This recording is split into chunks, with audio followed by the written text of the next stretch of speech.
side. So last time we talked about the D1, D5 system. D1, QD1, Q5, D5, and what was it? The QP. And 0, 1, 2, 3, 4, 5, 6, 7, 8, 9. And then, so 5 direction is something like this one. And 9. Okay. So as far as I recall, it's not mistaken. I hope it's not mistaken. Yep. So sorry. And also I need to include this. Yeah. So we just consider this system, and from 1, so when GS is very small, like almost 0, and GS and Q1 and also Q5 is very small, and you can have a 2D CFT description. On the other hand, QS Q15 is very big. You have a black hole, 5D black hole. Okay, and then we just consider A is equal to what was that? 2 pi. No, S is equal to 2 pi squared Q5 QP. So everything written by the charges of the brains. So Q1, Q5 are number of brains, and QP is the momentum, and everything integer, and this is the answer. On the other hand, so we want to do the computation to the CFT side, and the partition function is given by here. So it's 4,4 SCFT. Actually, yesterday Witten gave a lecture on the exactly the same topic in 3 months. It's on the YouTube. If you're interested, you can take a look. So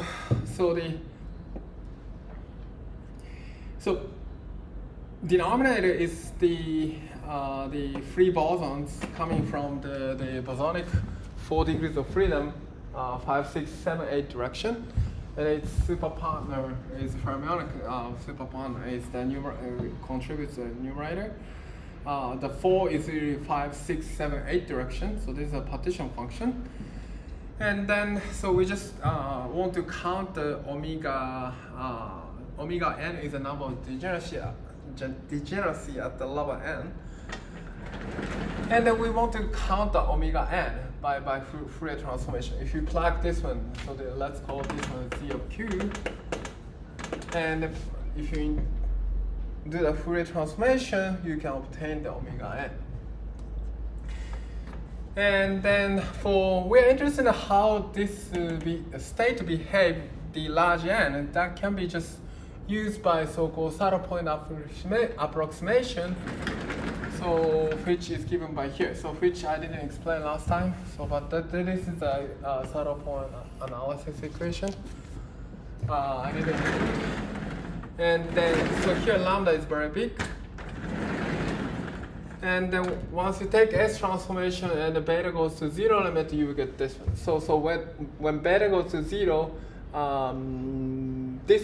this part is very big, but the subleading correction has a e to the minus 1 over beta. So therefore, everything becomes 0. Okay. So you can ignore the subleading correction and plug that one into here. So therefore, beta goes to 0 limit. This one becomes the beta over 2 pi, and then e to the pi square over beta plus n beta, as far as I recall. Last time I don't, yeah, and beta. Okay. Then,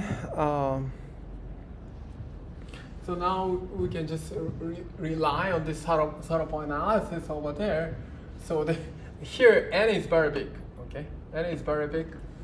And then lambda, so n plays a role of lambda, and then we can just approximate that this one is indeed equal to 1 over 8, 2 pi n over 1, and then sorry, not 2 pi I. Minus 4/7, and then e to the 2 pi square root n. Okay, so that's what you need to do. So you just treat this one is equal to n times, what was that? Beta plus pi square over beta n. Okay. And then you treat this one, of course, times beta, d beta. And then this treat as a s beta over there. So therefore, here, x0 is indeed, the derivative is equal to 0. Okay. Derivative equal to 0. So therefore, s beta derivative is indeed 1 plus, what was that?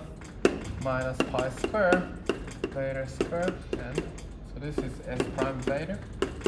And then this is equal to 0 when equal to 0 at beta is equal to n over pi square root 2, like this. So plug that one into here, you will get this one. So overall factor, which I didn't write correctly last time, is really coming from this one. It's coming from this one.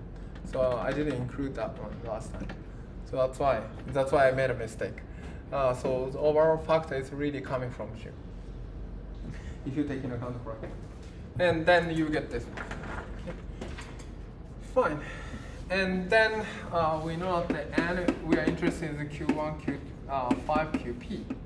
So I plug that into here, you get the desired number.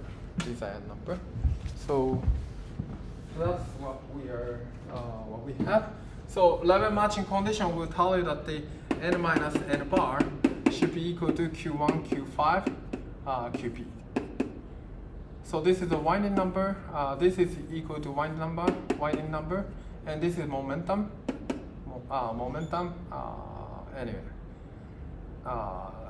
Momentum, and then which is the appear in the level matching condition. And for supersymmetry, require one of the anti-homo sector level has to be ground state.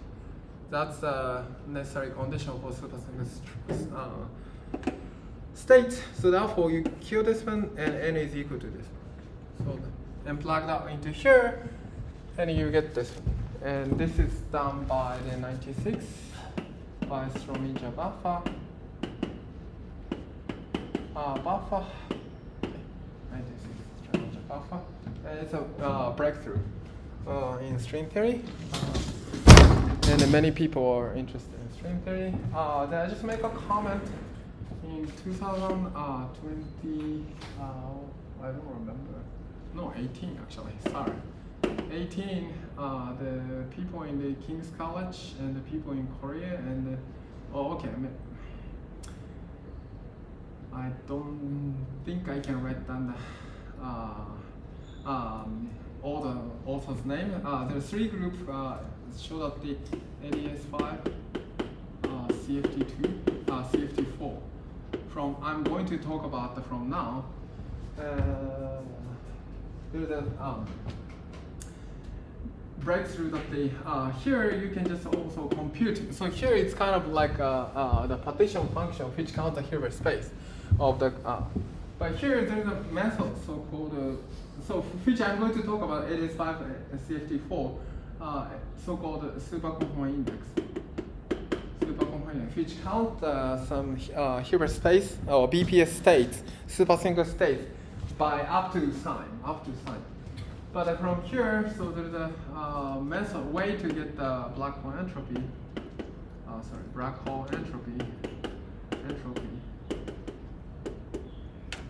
By taking the some method, some chemical potential to be complex and so on. This one is a breakthrough has been done. So similar computation of the here CFT2 case, but the CFT4 case from which I'm going to talk about. Even now, there's a method to reproduce a black hole entropy.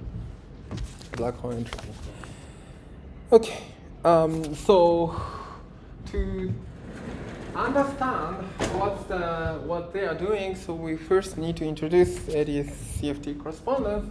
So that the end of the 97, so the end of the, as I mentioned, the 95, the Polchinski introduced D-prime. And after that, the breakthrough by Strominger-Buffer to reproduce the Bekenstein entropy. And then people just study lots of computation of this, reproduce the Strominger-Buffer computation in different settings. And through this analysis, as you know, Madasina, the end of, and also the later, so a few months later, the groups, Klebanov, what was that, Polyakov, and Witten is really the beginning of the 98, so-called ADSB, AdS D+1, CFT D correspondence.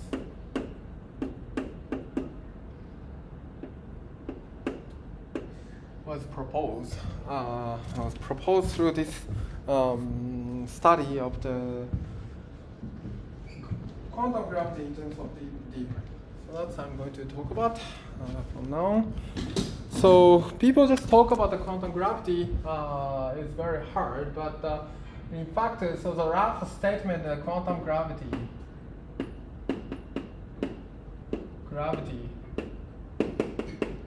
or string theory on the AdS 5, AdS background is equivalent to the so-called boundary. Is it encoded in the superconform of okay. Sometimes superconform CFT D+1 D dimension on the boundary equivalence. So that's the proposal, and the number of checks has been done so far. This conjecture play very important role in the study of the quantum gravity and so on, which I'm going to talk about. And then the most important example, or most well-studied example, is AdS 5. So 2B. So 2B, type 2B.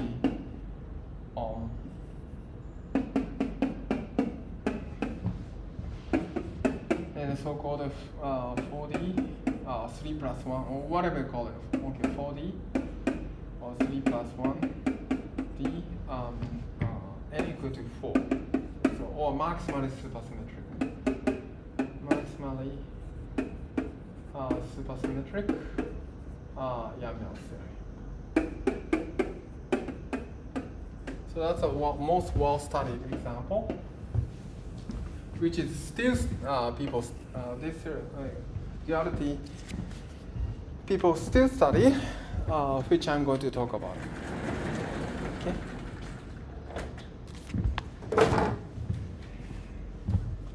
Any questions so far?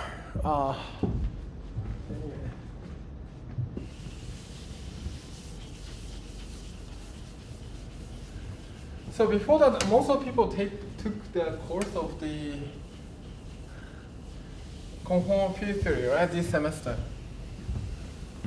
So I don't need to repeat the analysis. Okay, but it's okay. Repetition is a matter of learning. So let's do that. So let's first do the symmetry analysis. Symmetry analysis. So this is you already learned you should have learned the QFT received the so-called Poincare group. Receive a symmetry, Poincare group symmetry group, which is SO1, D minus 1. Usual QFT has this kind of symmetry, but usually people anyway. So if the dimension of QFT is the less than or equal to 4, it flows to the CFT in IR, it believed to, or otherwise you have a mass gap. like a PML theory. CFT is so-called a conformal group. Conformal group, which is the larger than the larger amount of this polynomial symmetry. That's why the CFT is the relatively have more control than the usual QFT. And then so I think people already know, or you should know, this is 2, D. It's called 2, D, SO 2, D, which I'm going to derive from now. But I think you guys already learned, right? You guys already learned in this CFT course this semester, most of people. But anyway, let's do let's repeat the analysis. So conformal transformation, anti-conformal transformation metric should behave like this way. Like this way, and then as I mentioned, so it's a pullback. So this G prime is a pullback metric. G prime mu is a pullback metric, and then this is called so the conformal transformation. X prime is equal to x prime is some function of x, something like that, some diffeomorphism, or locally it can be understood as a coordinate transformation. And then we just write down, if you write down the x plus epsilon of x, so like this way, so this is equivalent to the, so this is a pullback metric, and this is a conformal factor, so some function. Then it should be written like this way: epsilon nu plus Gaussian nu epsilon mu.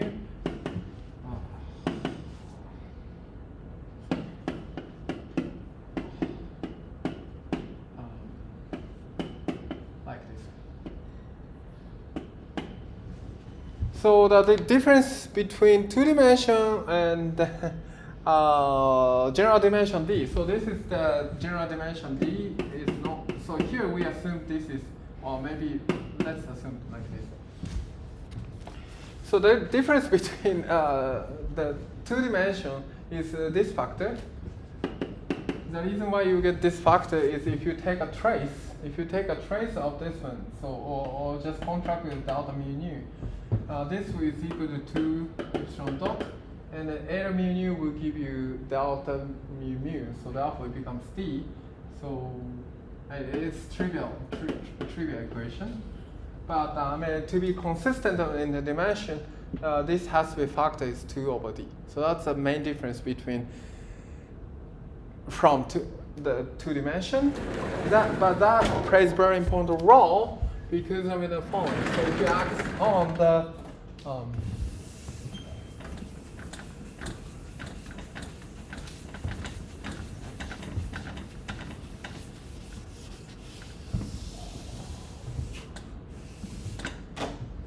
okay, if you ask the derivative on what was that?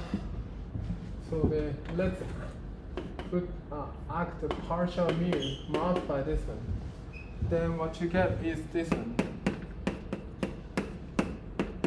Laplacian partial. Sorry. Partial nu dot e plus Laplacian epsilon mu equal to 0. Okay. So that's the case. So the important thing is when d is equal to 2, this factor is gone. That's the most important. So if d is equal to 2, this factor vanishes. This factor is no vanish. Okay. D equal to 2, this factor vanish, and you have it only Laplacian. Okay. So if you have a Laplacian is essentially holomorphic or anti-holomorphic. If you go to the Euclidean signature, is equal to 0. Okay. So therefore, this is the infinitesimal transformation either holomorphic or anti-holomorphic. Sorry, Z-bar. Or whatever. Whatever. I mean, if you want to work on Minkowski like this way. Okay. So if you don't have this term, it's just Laplacian analysis, the infinitesimal transformation. So therefore, you have a holomorphic factorization of this infinite transformation. So therefore, so there are infinite many. It's just only holomorphic, or that's a constraint. All these components. However, d is greater than 2, so you have this term. So it's not so simple. Or more precisely, you can just act on again partial nu, and from here you get the following equation: partial.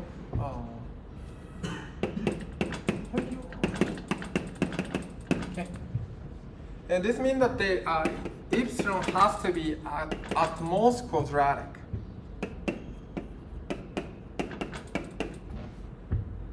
Mu x nu plus c mu x nu x rho.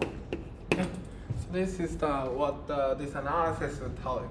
So from here, if you act a three derivative, essentially you act a three derivative. So this is essentially partial del del dot del. So therefore, three derivative it has to vanish. So therefore, this means that the x mu is at most the quadratic. If you have a how to say cubic term, some cubic term, this is no longer 0. Okay, so that's most important part. So the dimension 2 is very special because of this. This term is gone. But for dimension greater than 2, there is no such a simple, but it's just truncated at the most quadratic. And then we can just decompose the symmetric part and antisymmetric part for b mu nu. So this is eta mu nu plus m mu nu. This is symmetric part. Symmetric part is always just by Lorentz transformation, or you can just proportional to the metric part. This is symmetric part and the antisymmetric part, which means that the m mu nu is equal to minus m mu. Okay. And then, as you can easily see, okay. Anyway, so it's very straightforward to see that the mu is just a constant translation. Mu is just a translation, and then as you can easily guess, m mu nu is just a rotation. Okay, rotation.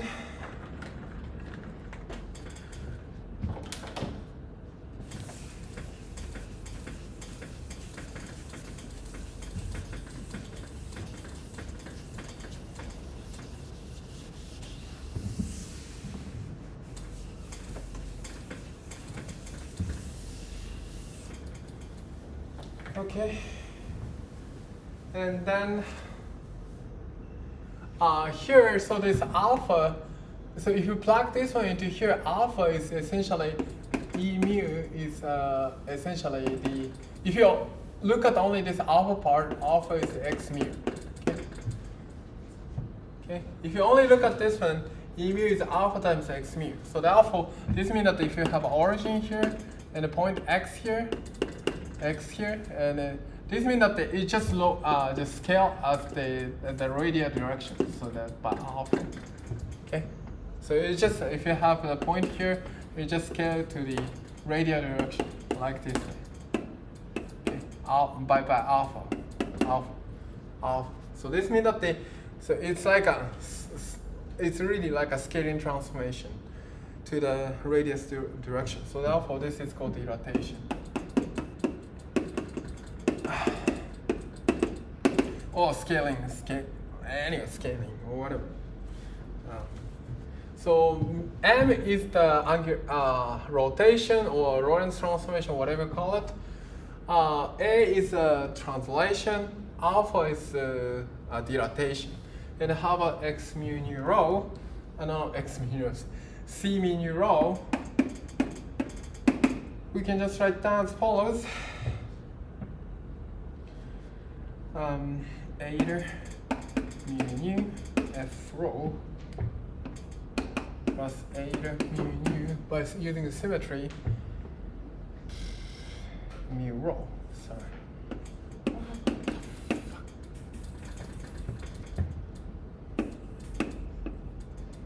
F mu. Okay. And where F mu is equal to 1 over d C rho like mu. Okay. So at least here nu and rho should be symmetric. And then so therefore nu and under the exchange of nu and rho it should be symmetric. Okay. And then nu and rho this is symmetric. Under the exchange of mu and nu, this is not symmetric anymore. But here, if you take the contract with like this way,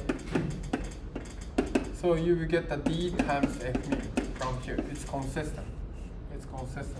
This is the most natural decomposition of C mu nu rho. Okay. And this, in fact, is related to so-called special. I mean, you guys already learned, right? Conformal transformation. Okay.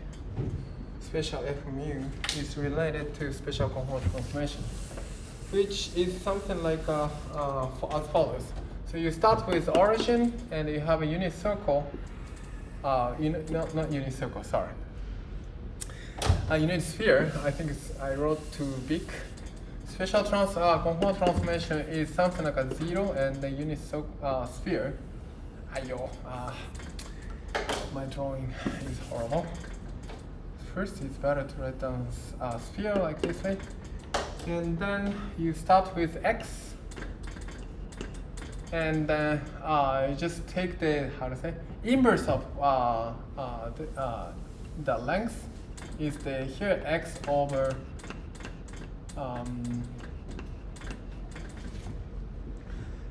x of this is square, the square. So you just take the reverse the if in terms of this unit sphere, the position, and then after that you just take the transformation f mu, which I call it this one is the position of the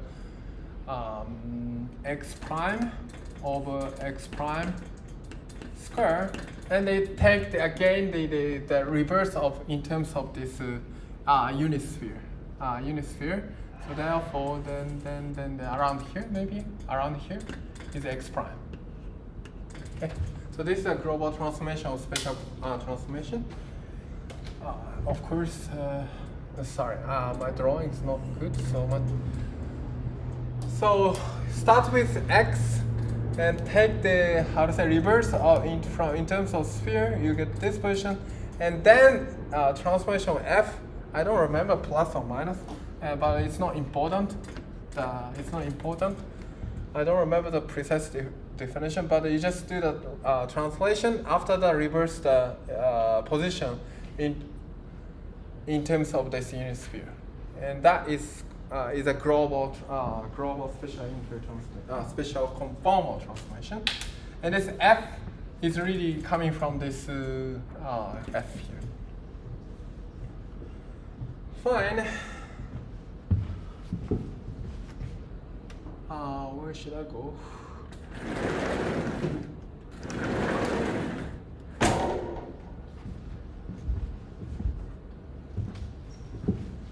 Where should I go?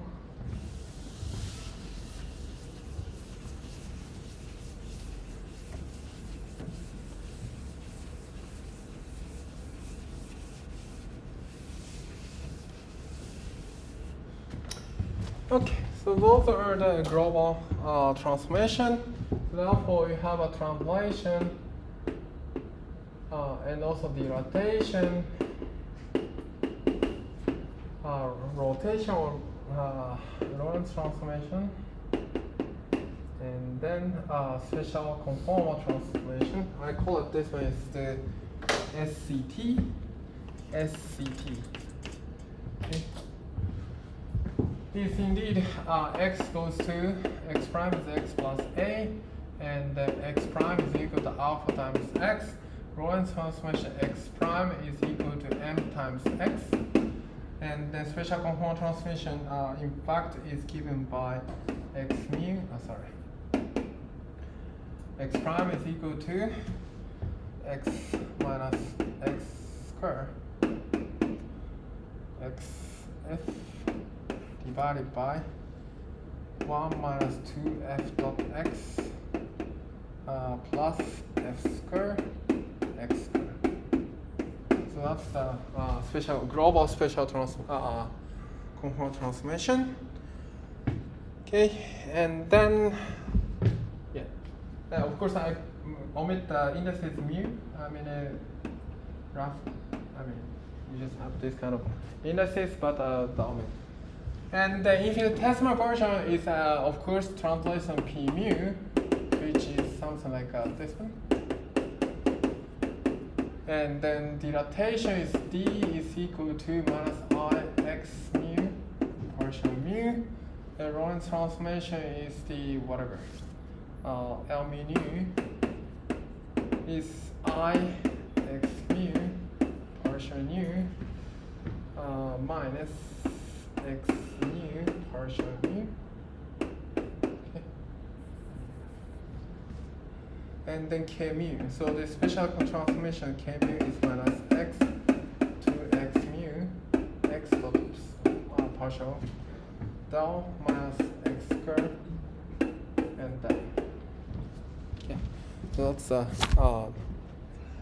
So that's the infinitesimal version of this component transformation. Okay. Fine. Then we can just write down the. So these are the symmetry. So it used to be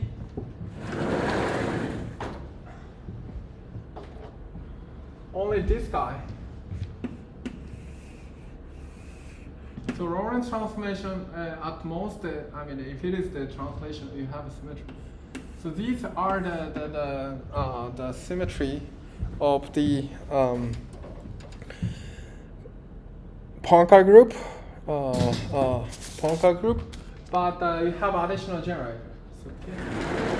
So therefore, the Poincare symmetry is this one, only this one. It's not up there. But if you have a translation symmetry, you can just include this one.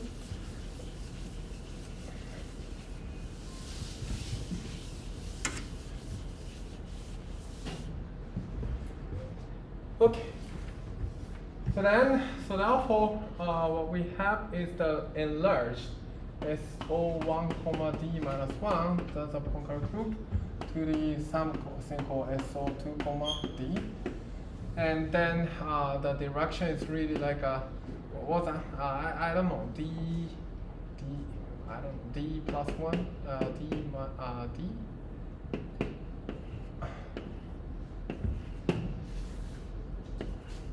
D plus 1, 0, 0, and then here it used to be 0 from D minus 1, right? D minus 1 and 0, and you have L mu, but you have additional symmetry. I call it minus D, D, and here you have minus 2 over K plus P, mu, minus 2 K mu minus P mu. Okay, and it should be anti-symmetric. So therefore, this should be K plus P. No, K minus over 2, and then K plus P. Okay. So you can just enlarge this matrix. So this is the essentially D by D matrix. From say D is the time direction, and 1 plus D 1 to D minus 1 is the spatial direction, and this is the D times D Lorentz symmetry, but it's the it's enlarged by including these two these terms, and these are the D plus 2, D plus 2. So therefore, including the taking care of the sign of the signature, it just enlarge SO2, D. This is called conform. Okay, so this is the Lorentz case. Euclidean case. So SOD is enlarged SO1, D plus 1 in the Euclidean case. So that's the case. Okay. In fact, one can just write down. So if you write down like this, so usually people just write down this is J mu or something. Then you encounter the familiar Lie algebra of the SO2, D. SO2, D.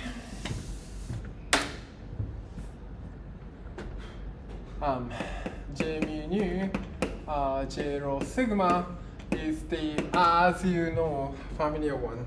I don't want to write down the everything either what was that? Mu sigma J nu rho and then permutation, plus minus a permutation of the indices. Okay, so these are you know, right? A to J whatever plus minus A to J plus minus A to J plus minus dot dot dot A to J. There's a full term A to J. Like this way, like this kind of form. And then yeah. So that's what's going to happen. And so the important thing is that the conformal dimension of this guy, the translation. So therefore, as you can easily see from here, P and K are put in the equal footing. So P is very simple translation. But in conformal field theory, K is also very simple. Like a special conformal transformation, you need to do this kind of like a bit more complicated thing than translation. But P and K are equal footing, okay, in the conformal loop. And if you look at the conformal transformation of the D and P, you will see that the partial are mu, and D, no, it should be plus or minus, I don't remember. This is plus, K mu is equal to minus IK mu. So this means that the conformal dimension of P is equal to 1, and the conformal dimension of K is equal to minus 1. Okay? Conformal dimensions.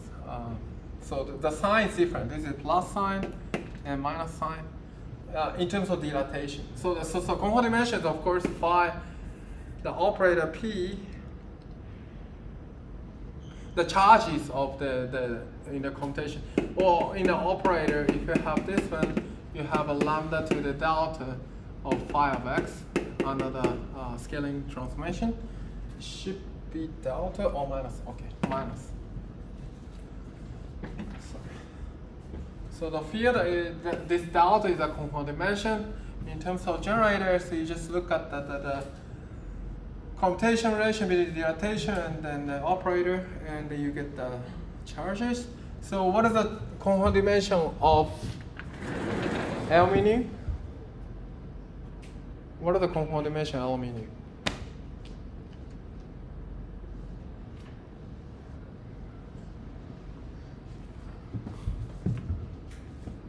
What are the conformal dimension?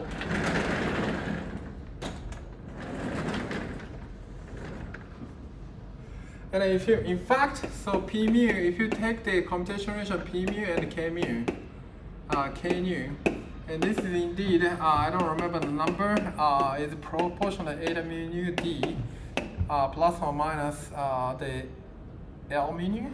Did I write L mu nu or M nu? I don't remember. It should be L.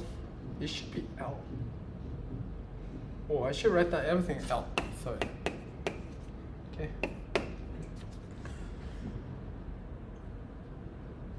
Yeah, I don't remember. So therefore, this is component dimension is +1, and this is component dimension -1. Okay. So therefore, right hand side should be component dimension should be 0. Okay. So therefore, D and the L mu has a component dimension 0. Okay.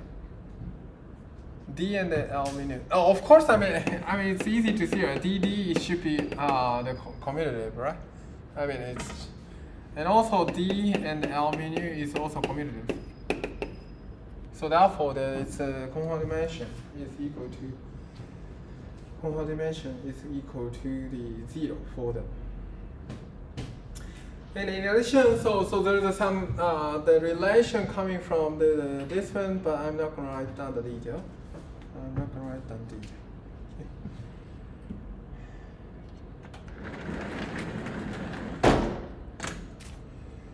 Okay.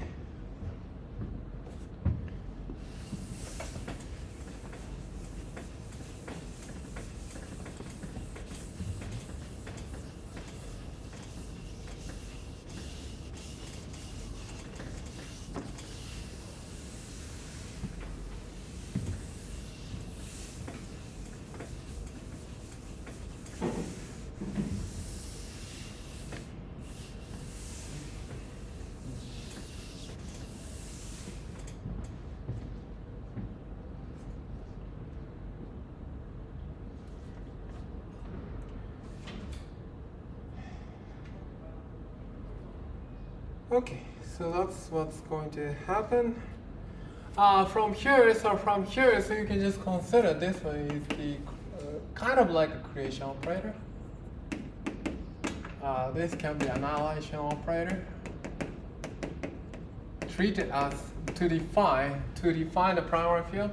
So in 2-dimension primary field, primary impound roles, or even a higher dimension, one can also primary operator. Phi can define as follows. So the of the component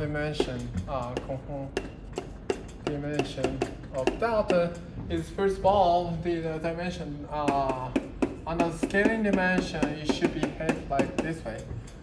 What was that?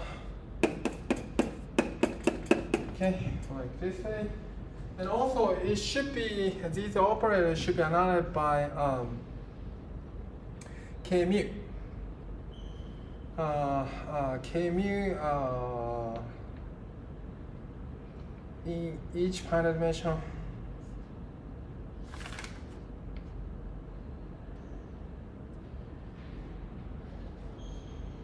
What? Did I make some mistake?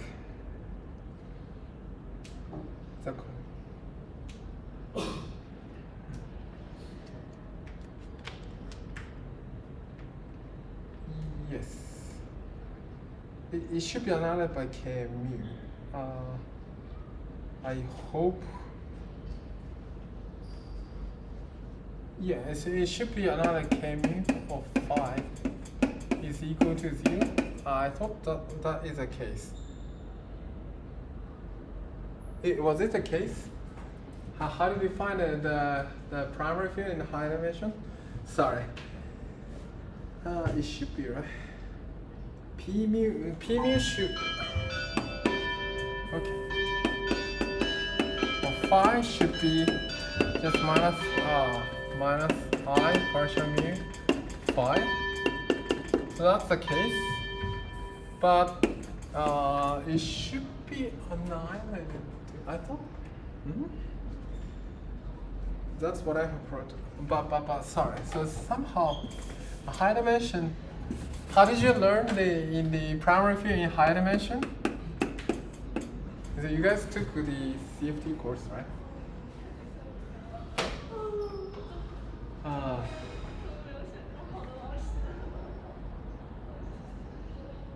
Or you guys already forgot about it?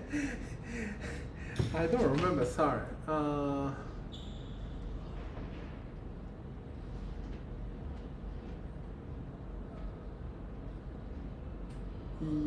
Just a moment.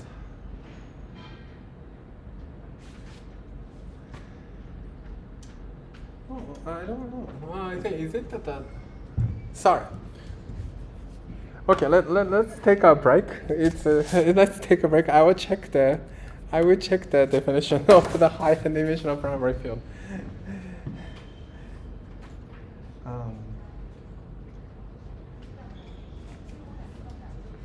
Delta is a cold scaling dimension. That's true.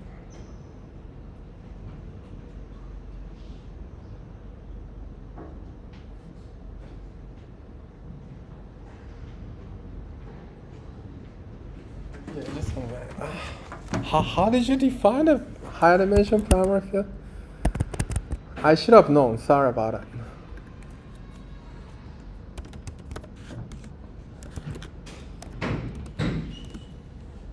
Do you remember?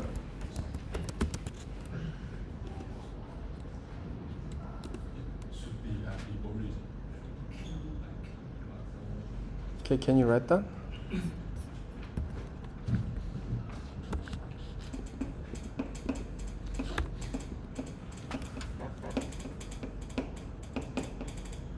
High point is not zero. I see. So that's the primary field.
Yeah, he's right.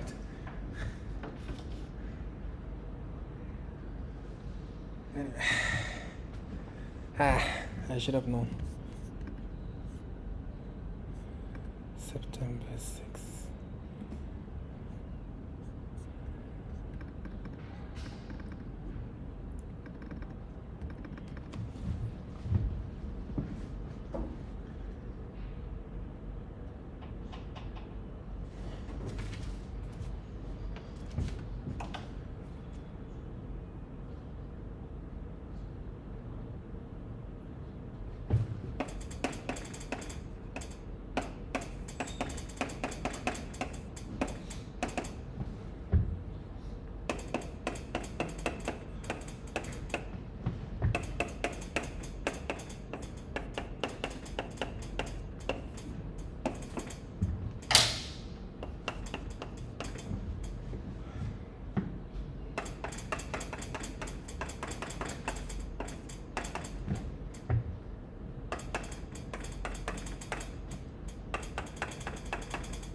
Okay.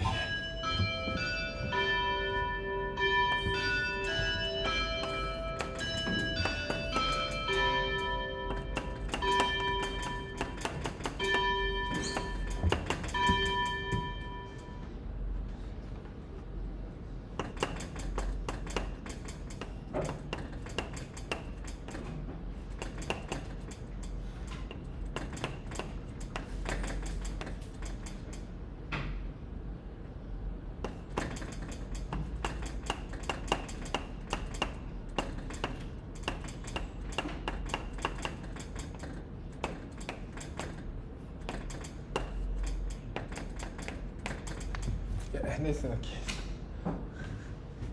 Sorry. Yeah, you're right. So then in finite, yeah, this is correct. This is correct. So it's you start with the origin. If you put the phi of 0 at 0, and if this satisfied, it's called primary field actually. But if the position is somewhere else, it should satisfy this commutation relation. And this is the case. Some of the students hasn't come back yet, so let's wait them before moving on. Sorry about it. Sorry about it. Let's wait. By the way, so the next semester we're gonna talk about this advanced course on gravity, but I plan to be a bit more enjoyable and then less homework. And at the same time, I heard it's Friday morning and then maybe teaching building B. That's it. The classroom will be different, but anyway. My plan is to go a bit slowly and then step-by-step derivation. So if you're interested, you can take the course. So Huan Zixiao will be TA. She brought TA the TA. So anyway, let's wait. They will be back.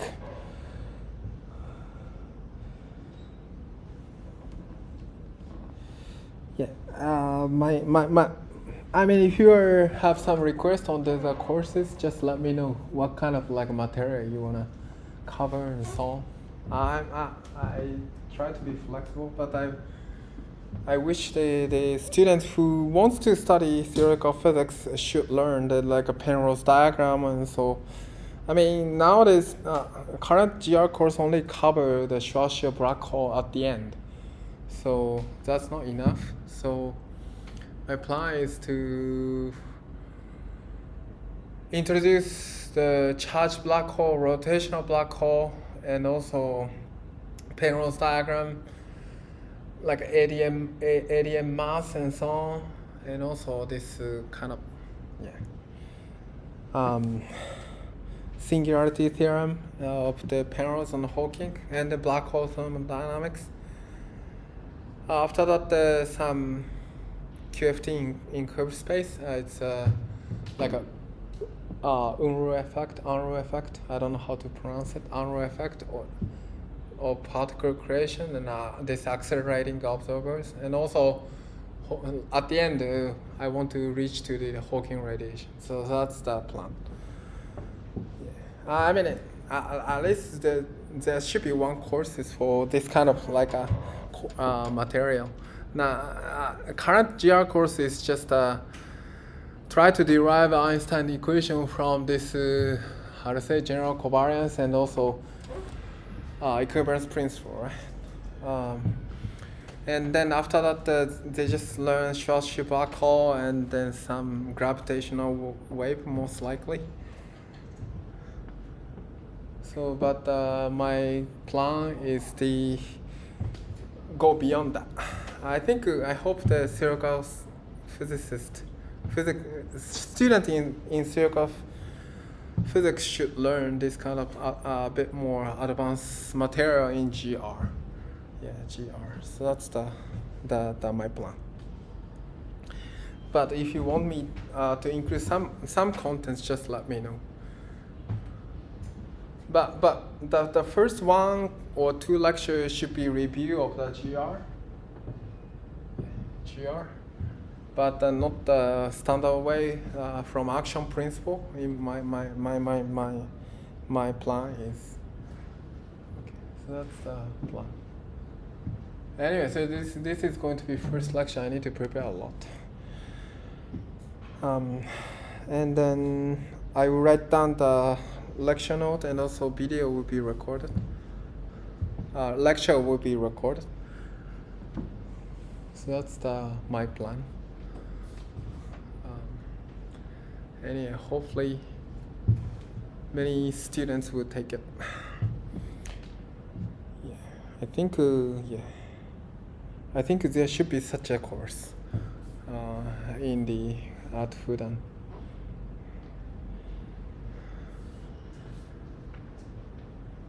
Okay.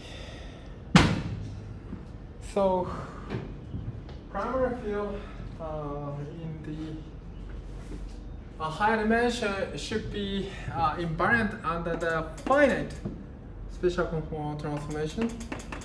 Finite special conformal transformation. So this means that if it is the origin, it should be invariant because I mean it's just origin. The position doesn't move. And moreover, under the anyway, the position doesn't move, and then also anyway.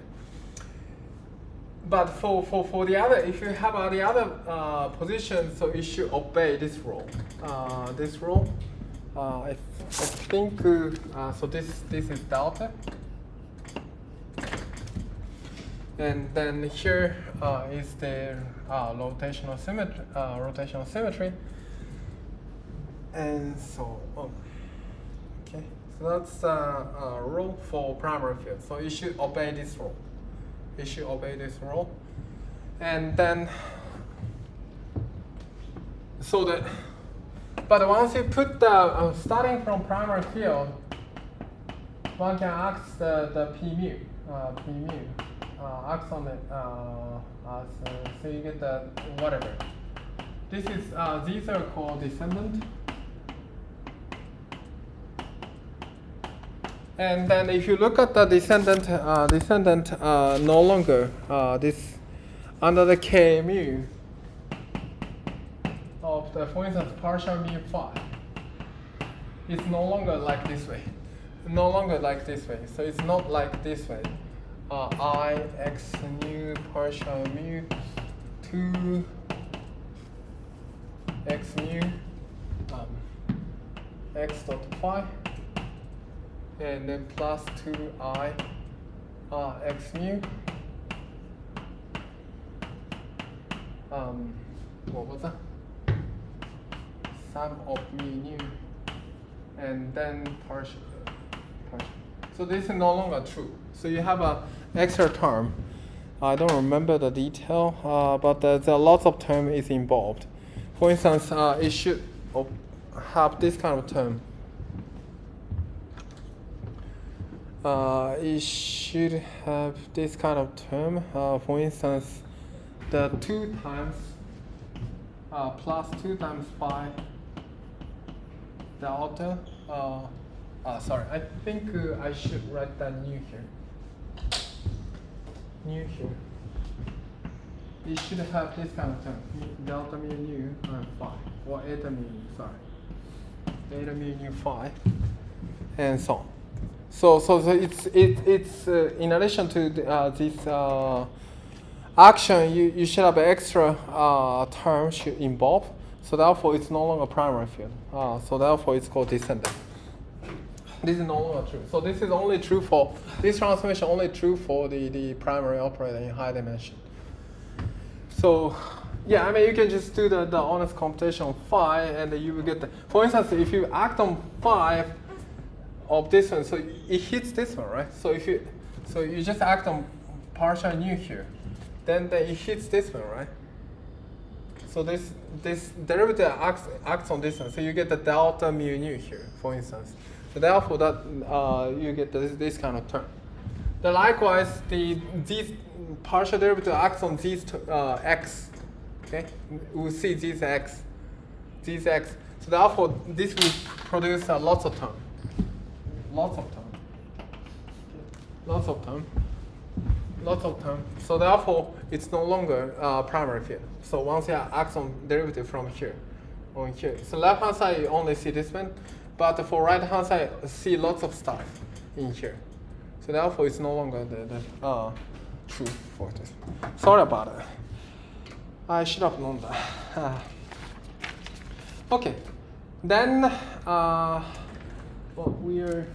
and you can see. So if you set the x to be 0, those term is all 0, right? All 0. So therefore, right hand side becomes 0. Okay, so that's the case. So that's I missed. And then, so in general,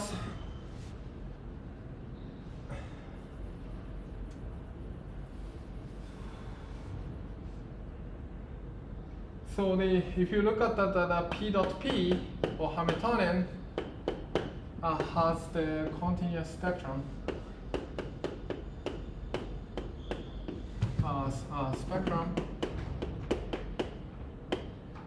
In CFT. So there is no like a mass gap. If you have a state in ground state, the next first excited state is if there is a gap. This is called mass gap. Okay, this is called mass gap. But for instance, if you look at the QCD at low energy, you have a mass gap. So mass gap because of so-called dimensional transmutation of lambda, whatever lambda QCD and so on.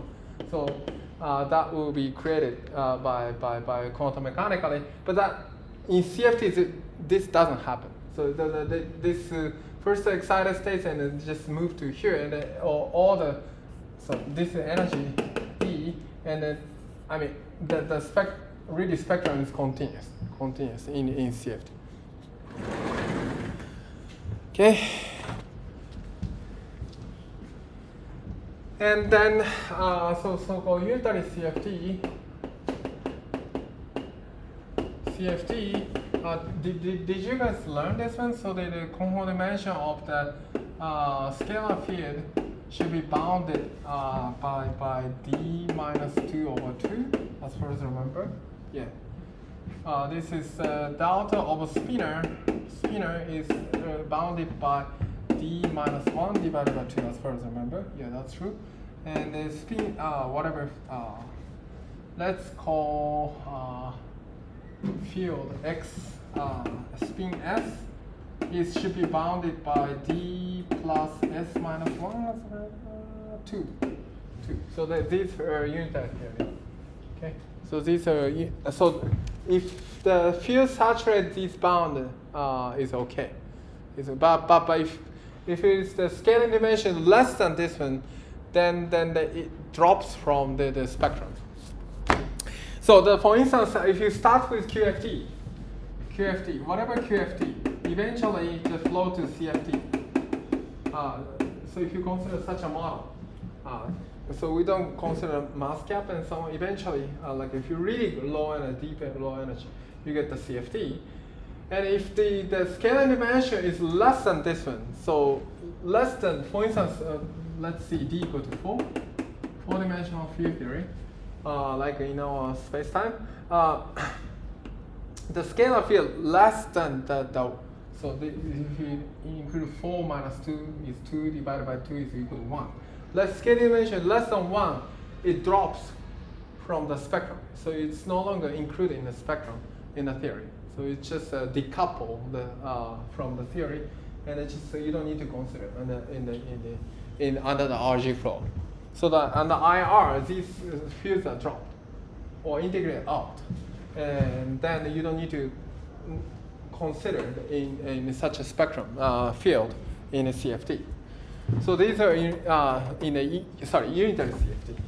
Unitary CFT. And like this. So for D equal to 4, this is 3/2. Okay, classically,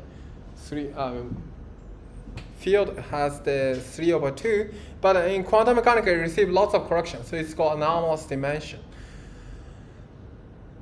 To the scalar dimension is and it can change from the classical value, but if it change and then the less than this one, then under RG flow, it just decouple. I hope you learn this kind of this is spin.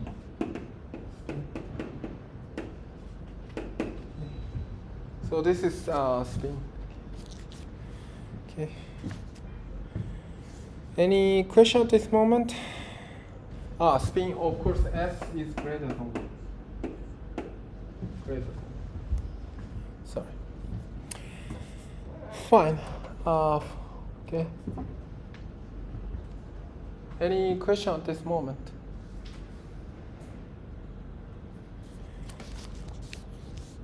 Okay. So those are conformal symmetry. Then let's move on to the anti-delta space. This one is also I'm going to talk on next semester.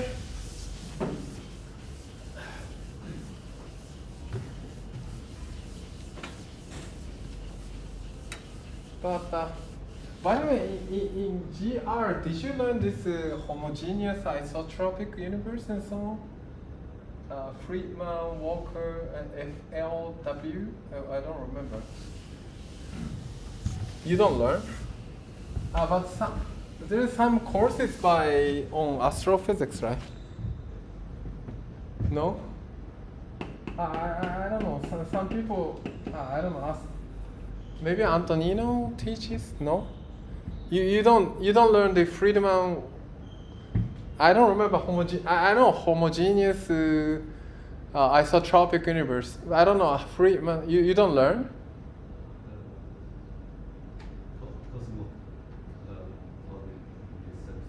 Oh, Cosmo taught it. Okay, good. Then maybe I'm not gonna talk about this one, but anyway, anti-Rosetta space, AdS space. So AdS d plus 1 is indeed given by this equation.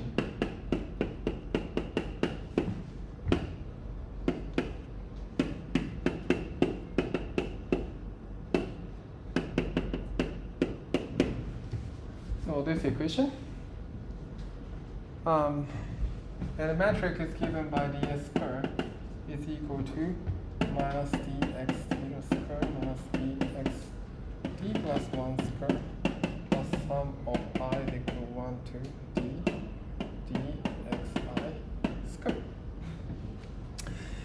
Okay, so that's anti-Rosetta space. And then, do you know the curvature of this one? This is called radius.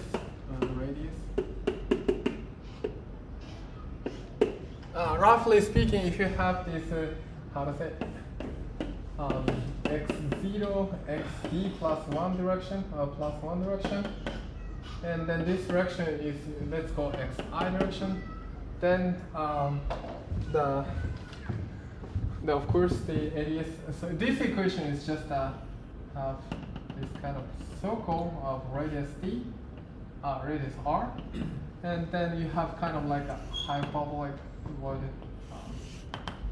If you just go the xi direction, this can bigger, this will increase because I mean it become, so this is negative, but it has to be compensated. Therefore, this will increase. The radius will increase. Okay, so these are AdS.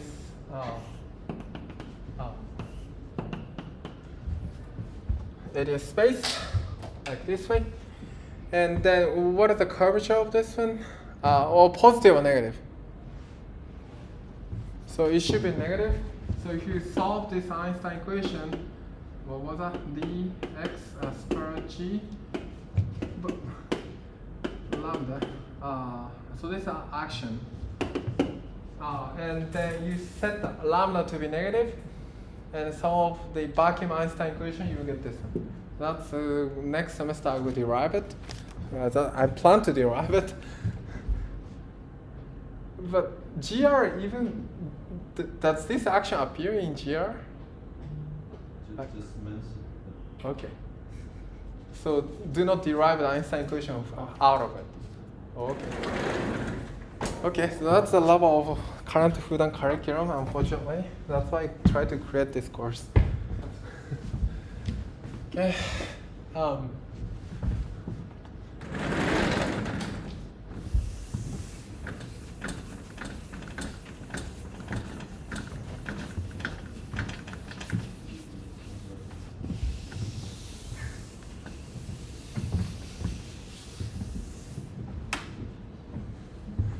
Okay.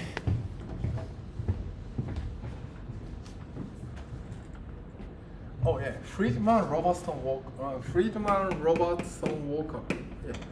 Yeah. Now I remember goal. Homogeneity. So you learned this this one from Cosmos course. Yeah. This one, I don't know, TNT Uri or something like that. No, just GR. GR course. Okay, GR course. Okay, FIW is covered. Okay, then I don't need to cover. Okay, good. Fine. Then what is the coordinate for this one? So x0, xd plus 1 is equal to, I mean, it's just very simple because, I mean, it's a hyperbolate. It should involve sinh or cosh, I don't remember. It's a cosh, sorry. Cosh, rho. And then whichever, cosine or sine, whichever is okay. Cosine tau, sine tau. And then xi is equal to r sinh rho, and then spherical coordinate. I mean, y is something like I don't know, cosine theta 1, cosine theta 1, 2, and so on. And the x2 is equal to r sine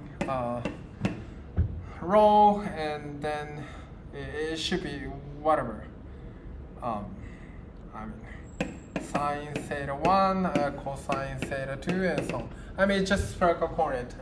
One can just take. I just in my lecture note, I just write down like this way, rho omega I, and so on. Okay. So you can just have this kind of spherical coordinate.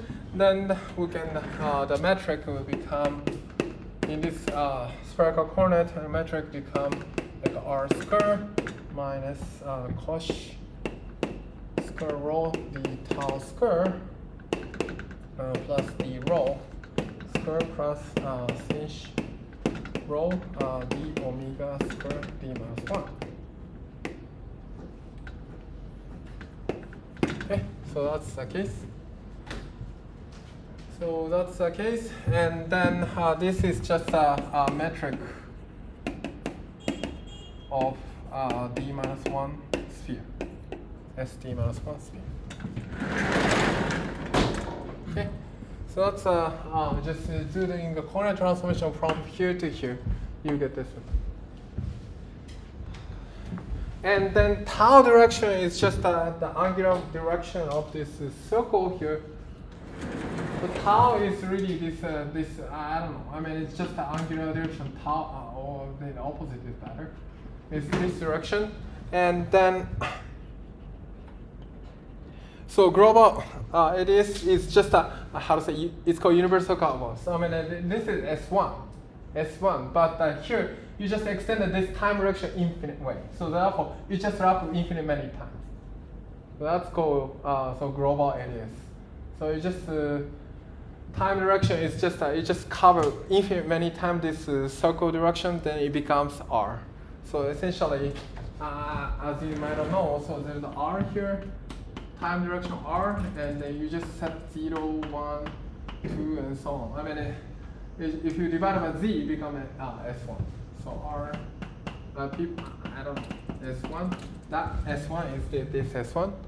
But for global AdS, time direction is infinite. So therefore, you just cover infinite many times for this circle. Fine.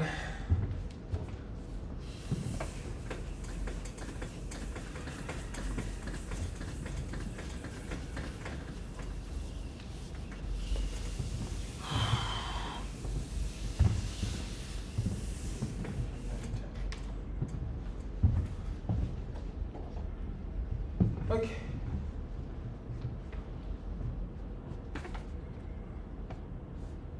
Okay, and then if you take the small r is equal to r times sinh rho, and then dt is equal to r times d tau, or t is equal to tau, r times tau, then this metric could become ds square is equal to minus 1 plus r square over r. dt square plus 1 over 1 plus r square over r square dr square plus r square d psi d minus 1. Okay, so that's the case. Okay, so that's the case. And as you can easily see from here, so that's it. So this is the r is kind of like a radial direction of the it is space-time, and as you can see from here, you can easily see that the symmetry, or like it's called isometry. Isometry of this one.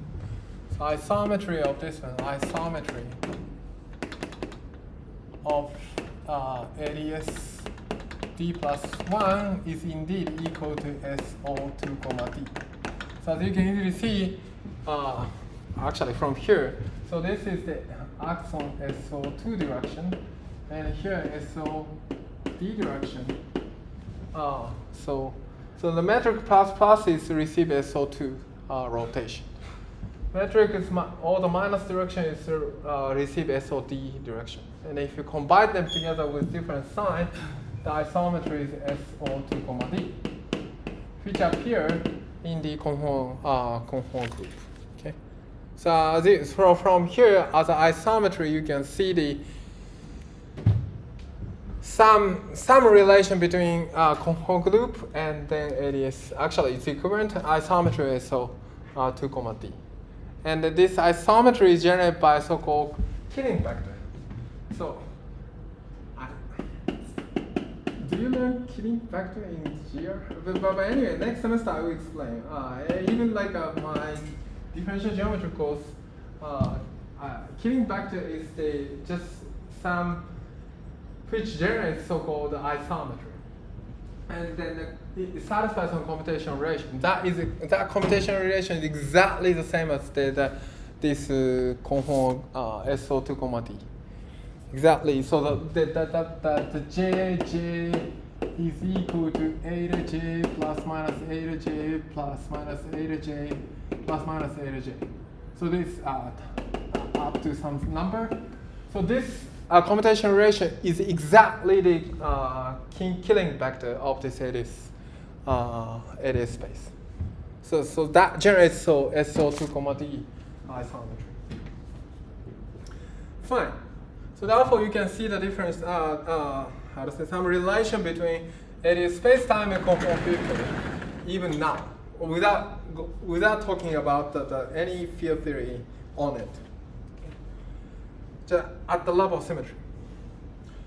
So these are the options that appear in the metric of AdS space.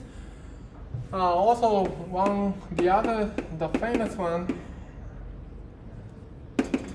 Poincare metric. So which is the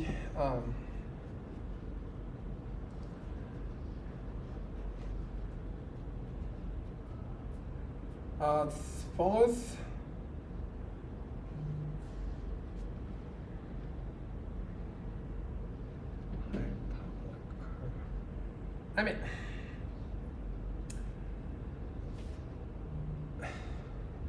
Okay, so the x0 is equal to 1 over 2u, 1 plus u square, r plus xi square minus t square, and then xi is equal to r u xi, and xd is equal to 1 over 2u, 1 minus u square, r square minus xi square plus t square.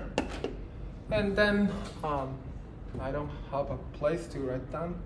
So xd plus 1 is equal to r ut. So if you write down like this way, one can just obtain the following metric from here. One can just write down the metric like this way.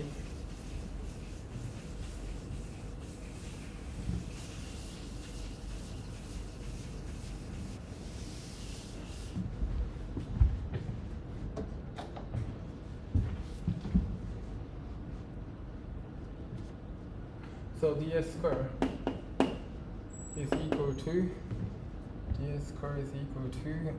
the r square, du square, u square plus u square minus dt square plus the xi square, or sum of I.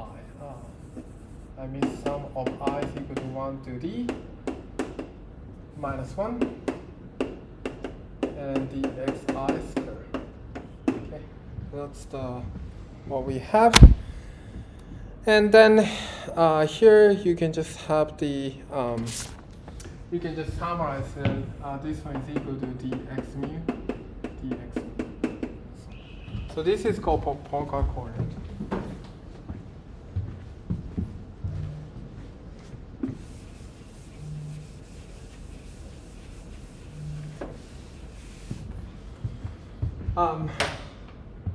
So this coordinate is called Poincare coordinate.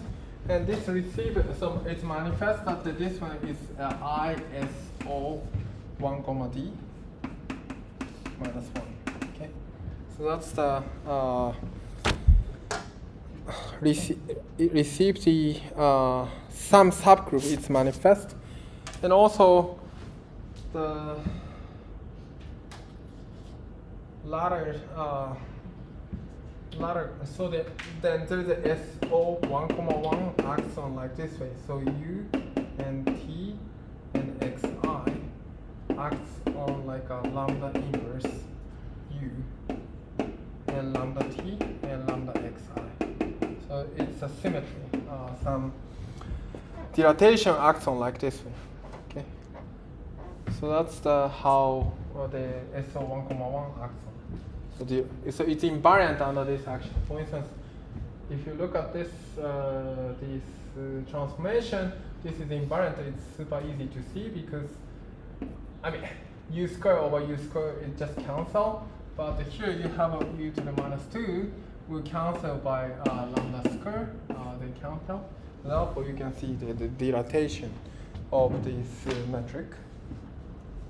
And then furthermore, if you take d from here, take u is equal to 1 over z, you will see the familiar metric, ds square, r square, z square, dz square plus dx square.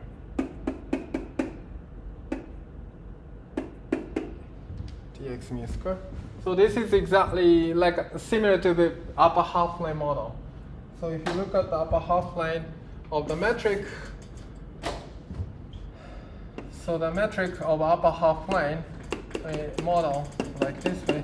As you recall, this one is x squared plus gy squared divided by y squared, like this up to some number. So it's a very similar model. So this metric is very similar to the upper half model. Okay, so that's the metric. And then people often write down because you can see the boundary. So here u goes to infinity is a boundary. So of course, as you can see, this is the direction is equal to rho goes to infinity. Rho goes to infinity. This direction is equal to rho goes to infinity. And rho goes to infinity means r goes to infinity. R goes to infinity. And r goes to infinity is the same as u goes to infinity here. U goes to infinity. Okay. U goes to infinity here. And the u goes to infinity means z goes to 0. Okay. So therefore, in this upper half model, so the boundary of AdS is really sits in the z equal to 0. Okay. Z equal to 0. So you can see it. So this is that's why in AdS CFT correspondence, we often use this one because the boundary is manifest. Fine. Okay. So those are the metric of the AdS space, and which is the negative cosmological constant of the vacuum equation of a negative cosmological constant of the Einstein equation. Have a positive constant r minus lambda dx to the d squared g. Lambda is positive. What's the space is called?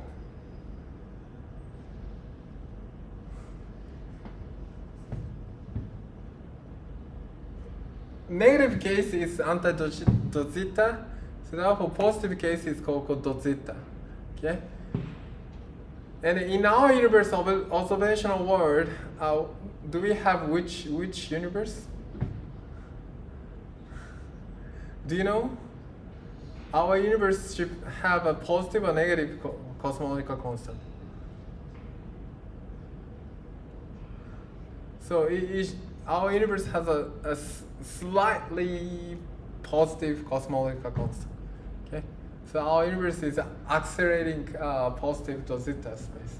Okay, that is at least observed in 98 observation. But even I heard it before 98.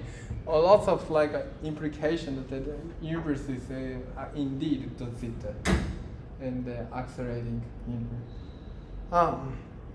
So that's the case. Those will be I don't think this kind of stuff is covered in the GR course. Next semester I will talk about it.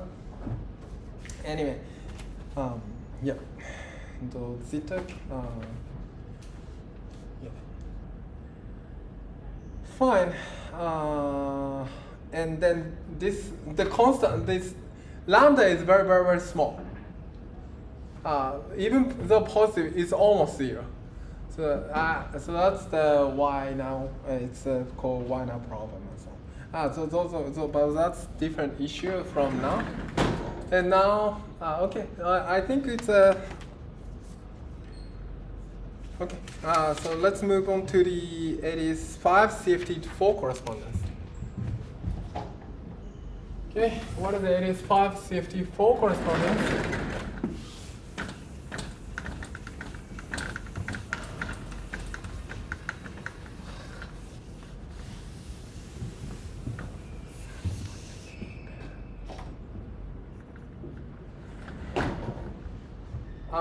So the most famous example is, as I mentioned, string theory, type 2B on AdS5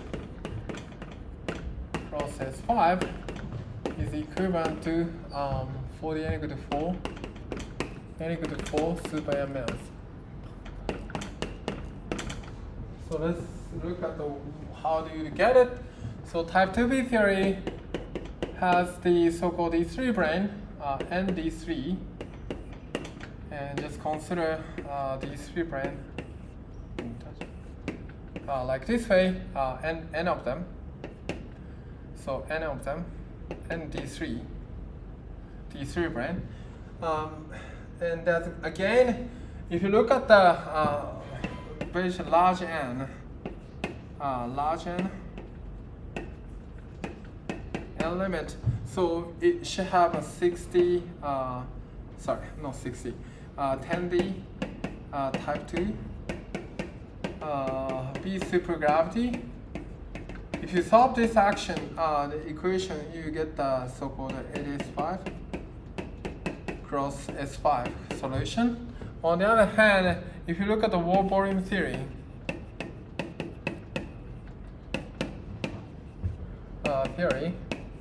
so this is UN, n equal to 4 super mL. You get this one. So that's how you get it. And if you take that proper limit, one can really compare between these two. So that's the origin of it is CFT correspondence. But here I'm going to talk about what is this UN equal to 4 super mL from now. That's how it originates. Why it has to be S5 and so on is really coming from n equal to 4 mLs. N equal to 4 mLs, the maximum supersymmetric in 4 dimension or 3 plus 1 dimension. It's just coming from the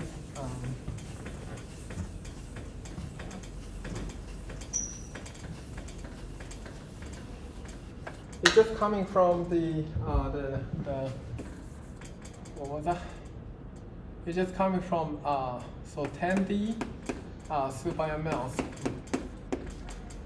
Consider super mLs theory and on R1,3 plus T6, and it just only look at the T6 is very small. So if you do that, I think just forget about the 6 dimension. If you want to put the R4 is okay, R6 is okay, but just forget about this direction.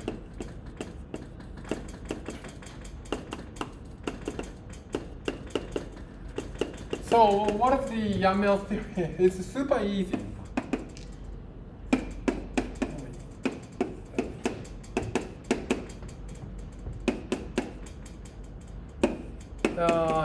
FMN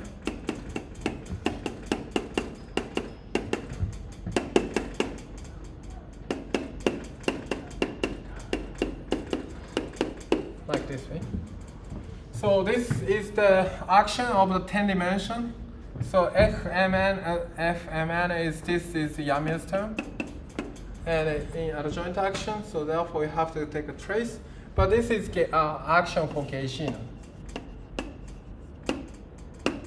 Okay. It's a gaugino. So mu should have the superpartner lambda, gauge field, and a gaugino superpartner. And this is the Fermion, so therefore you have a Dirac action. Okay. It's very super easy.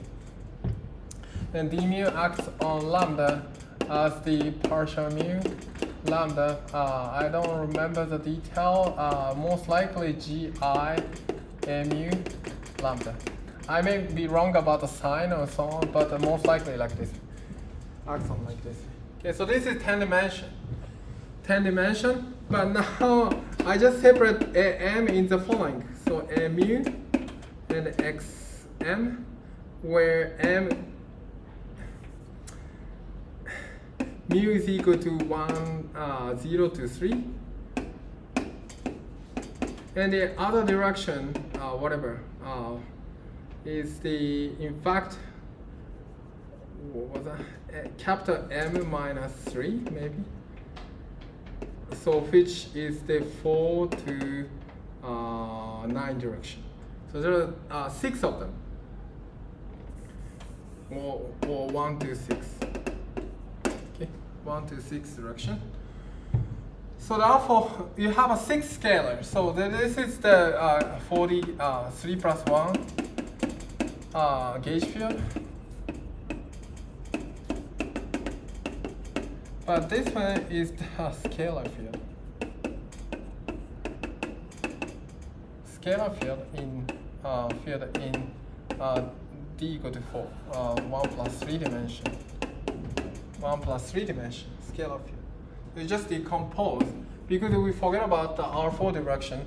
So therefore, gauge field in R4 is how to say? It's irrelevant. So it becomes just scalar field. So this is dimensional reduction of this. So therefore, if you do the dimensional reduction on R4 on R6, you get the 4D n equal to 4 super m mass. This is n equal to, I mean by convention it's called n equal to 1. But anyway, so that's the case. And the action is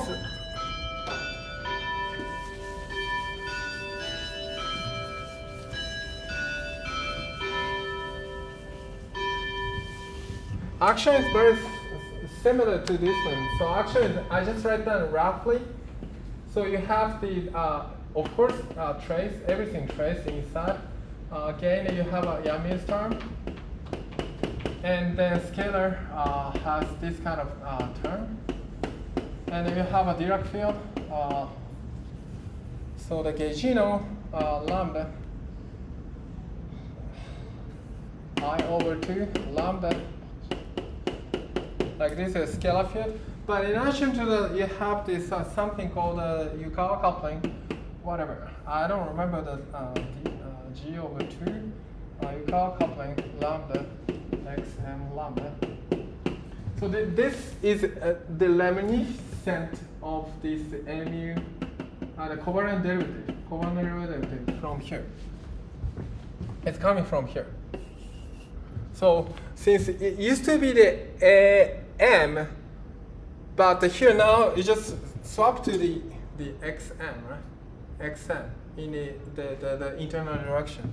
So therefore, you have a scalar field, axon, and then minus g Yamil's square and 4 xm xn square. Okay. So this term is coming from here. So this term, the last term is coming from here. So we forget about the derivative of the a, but if we have this term, right? We have this term. So so forget about R4 direction. You already forget about derivative direction. But a commutator is give you scalar field. Therefore, you get this term. So this is the n equal to 4 super m interaction, or Lagrangian. Lagrangian is proportional to up to some component. And then in addition, we can add the following term. So I theta 32 pi square is from trace f wedge f. So this is topological term, and this is called theta angle, and so on. This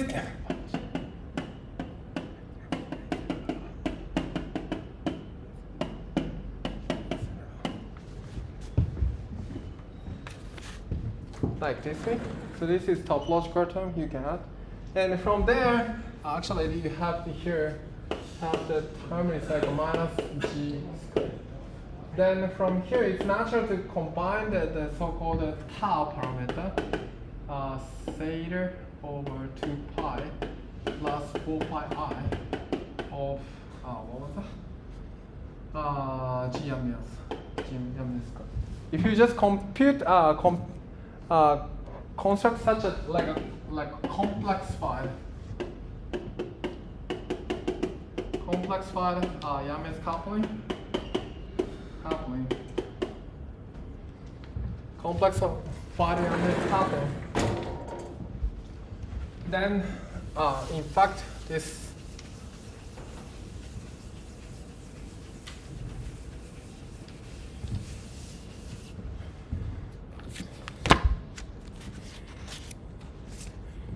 complex of Yames coupling, so this trace of f, which start f minus 1/4g squared plus what was that? Theta over I 32 pi squared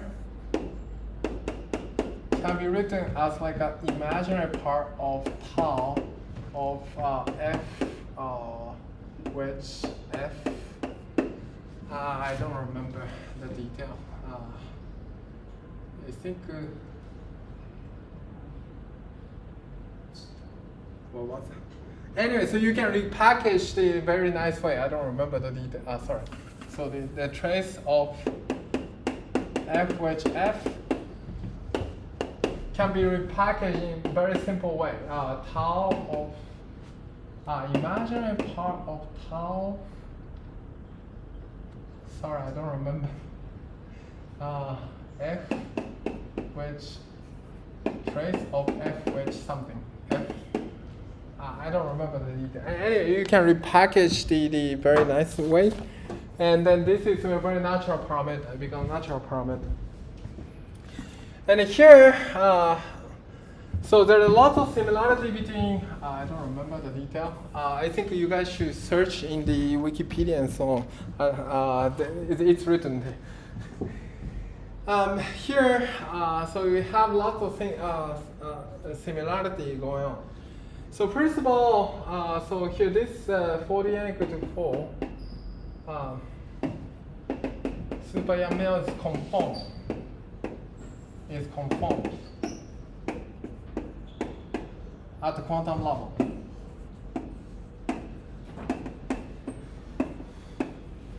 So first of all, classical action here is all dimensionless. It's all dimensionless. So for instance, G is equal to 0. Dimension is 0 because I mean here is a 4 dimension. It already have a 4 dimension, mass dimension, 4 mass dimension. Because I mean A mu has a dimension 1 and also the XM is dimension 1. So therefore this is 4 dimension, this is 4 dimension, mass dimension. This is also 4 mass dimension. This is also 4 mass dimension. Of course, what is the mass dimension or scale dimension of lambda?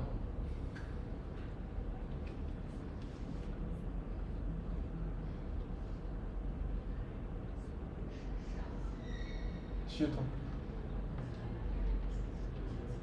Yes, 3 over 2. So therefore, 3 over 2 plus 3 over 2 plus 1 is equal to 4. And this is also 4. This will give you 4. So therefore, G has to be dimensionless. And also theta should be dimensionless. So there's also no dimension for parameter in this theory. But in quantum mechanically, beta function may be non-trivial. But we know that this beta is equal to 0, in fact. So therefore, it's a conformal quantum mechanical. So it has the 2,4 conformal symmetry. Conformal symmetry. Furthermore, we have an XM runs 1 to 6, right? So there's 6 scalar field that will receive so-called SO6 action. So you just rotate this R6 in an SO6. Okay? SO6. So this is called R symmetry. If there is some symmetry, just rotate. The scalar field is called R symmetry.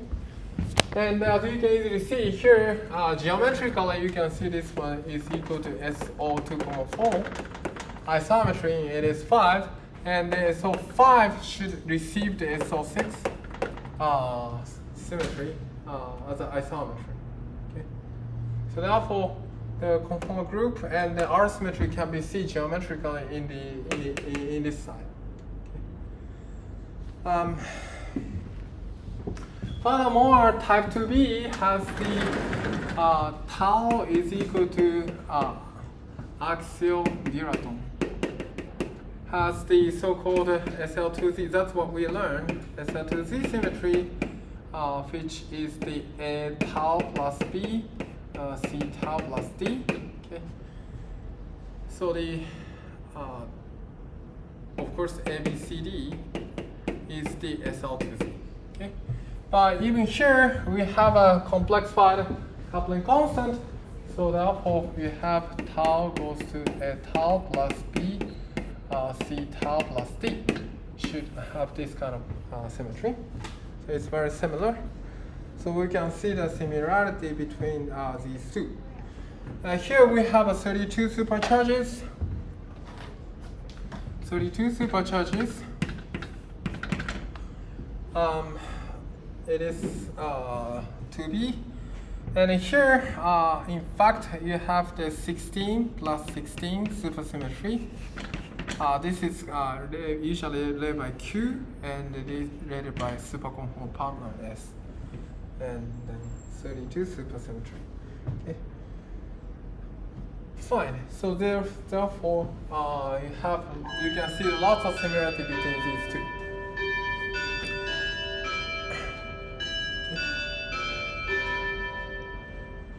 Okay. Fine.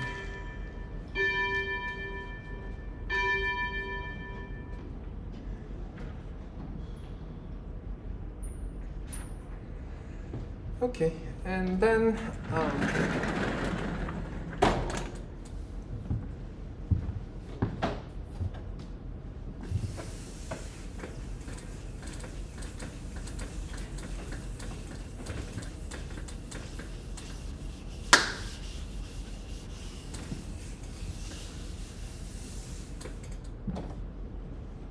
so if you look at the geometry, maybe. Okay. Anyway, so let's move on. So if you look at the metric, so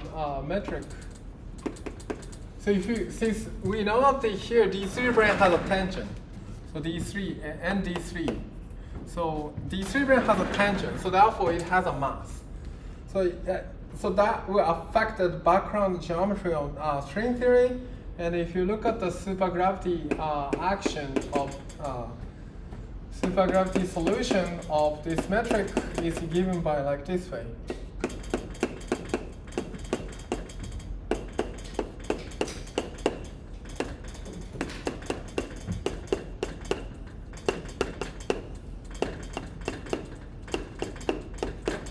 Where HY.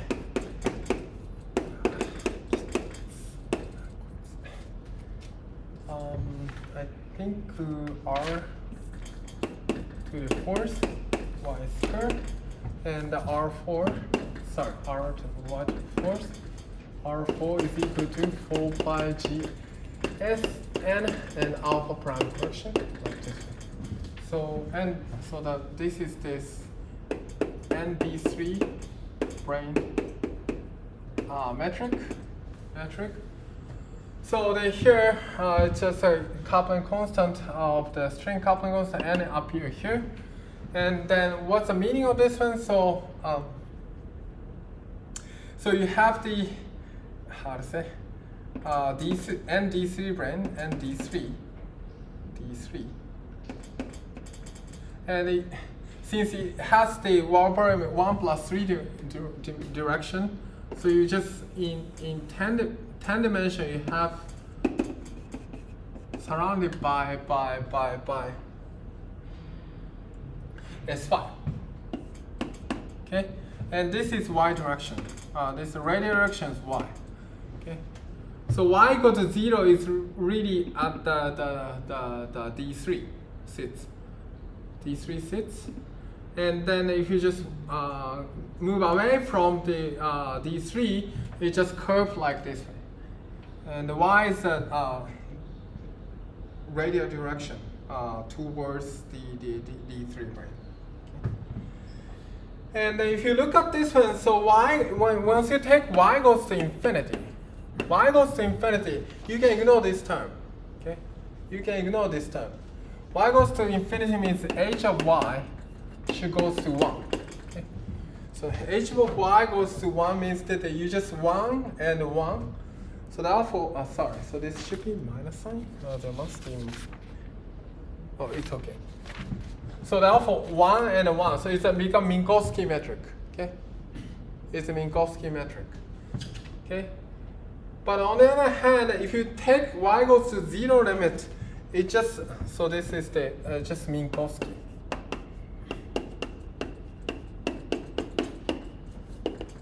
Yeah, of course that's true. I mean, it's even if you have a very, very heavy thing, it's far infinity, far away. So our life is not affected.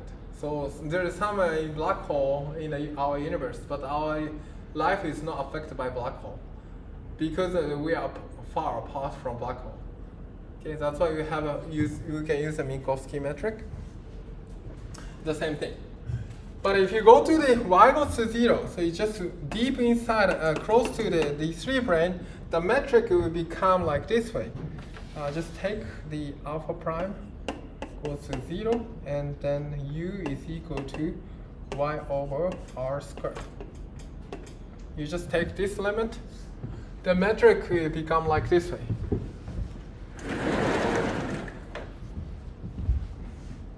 So it just alpha prime goes to 0 means you just forget about the string excitation.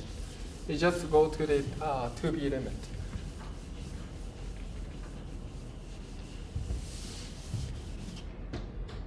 Then the metric will become like this way: r square u square dx mu square plus du square u square plus d omega 5 square. Okay. So this is exactly what we have seen as the, so this one is the AdS5 metric, and this one is the S5 metric. So if you just move inside D3 brane, move close to the D3 brane, the metric become AdS5 cross S5. But while if you stay away from D3 brane, you become Minkowski. So lastly speaking, you have like this kind of solution. There's rho, and this is radius r over AdS5. Okay. And more remarkably, the radius of the AdS5. So this metric will show that the radius of AdS5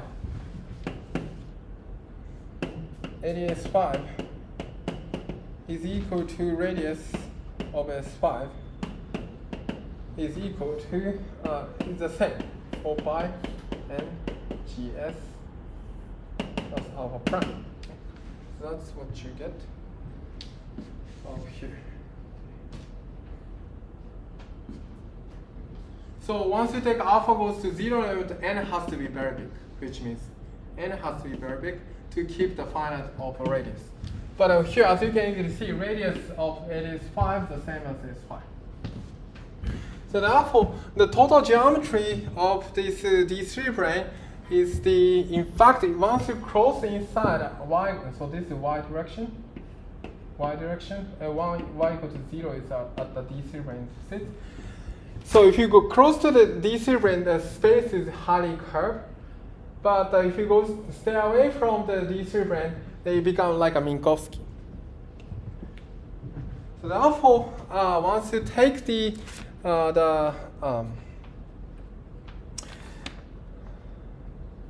this limit r square alpha prime goes to it's called decoupled limit.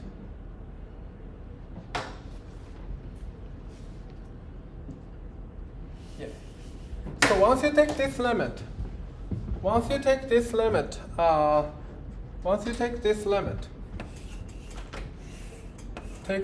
limit. So the word here is around here. But once you take the y goes to infinity, the space is become Minkowski. So therefore, the people living on this Minkowski side wavelength is really big because the y goes to infinity. So therefore, you cannot detect what's going on in the close to the D3 brane. Okay. On the other hand, if you zoom into the D3 brane, you can see what's happening in D3 brane. So therefore, this limit is called decoupling limit.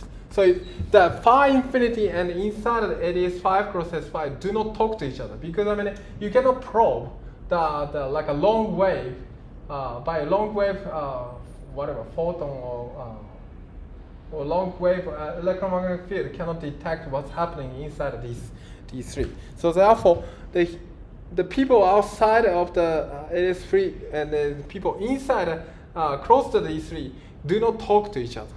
So that's called decoupling limit. Okay. So therefore, asymptotic flat region and near D3 brane geometry is decouple each other in this limit. So that's why it's called the decoupling limit. And we can focus on what's happening in here. What's happening here. So therefore, it's called decoupling limit. So therefore, if you take this decoupling limit, we can compare geometry, really like a geometry at string theory. It is 5 cross is 5, and and the wall boring theory and D3 brane. Okay. So that's the philosophy of the AdS CFT correspondence. Okay. So this is called decoupling limit.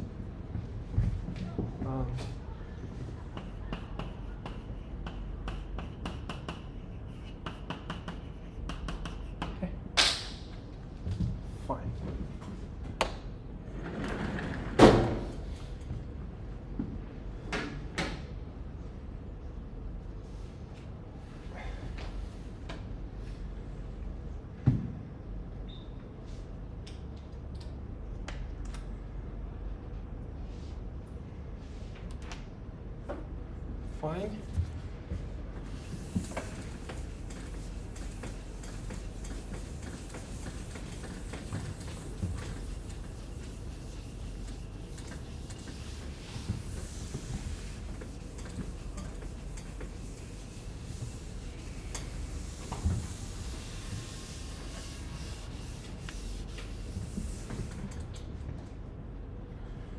And then,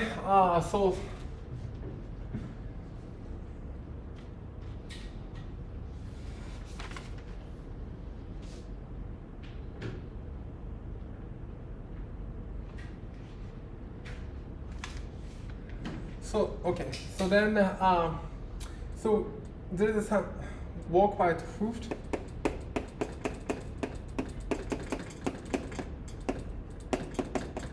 So the Hooft limit is in fact is called R square alpha prime is greater than 1, which is n times GML's theory is equal to lambda is greater than. Sorry, the GMS in this word is equal to G string.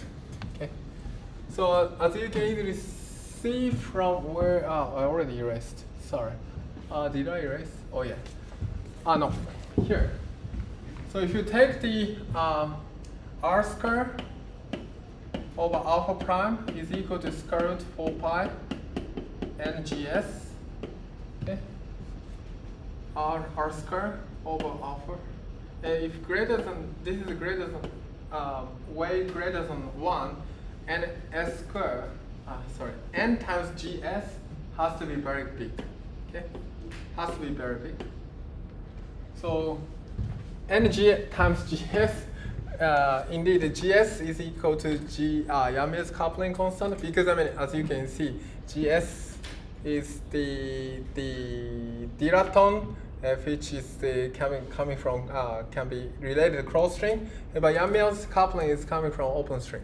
Okay, so if you just open string two together, you get the cross string. Likewise, you have GS and the GMS related by up to the factor of square. And then n times GMS square is equal to so-called lambda. So this is Hooft coupling. So this to Hooft coupling is called Hooft coupling. And then I think, did I mention about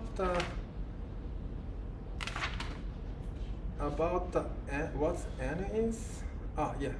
So here, sorry, n here. So n large, so the n is actually indeed S5 times G5. Okay, G5 plus. Actually, it's a flux of S5. What's G5? G5 is the field strength of Raman flux coming on D3. Okay. Is that okay? So plus is because self-deal. But anyway, so it's a 5 form, so it can be integrated by S5, and that will give you the integer number, and which is equal to n. N is a number of D3, which I don't mention, sorry. And then this is the Hooft coupling. Lambda is called Hooft coupling. If lambda is greater than way greater than 1, it's called Hooft limit. Hooft limit. And in string perturbation theory, it's only planar. So this is what to put planar diagram dominates.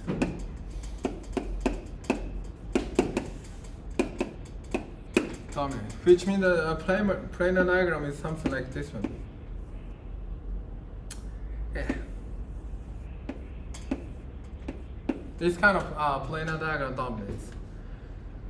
But on the other hand, you can have non-planar diagram.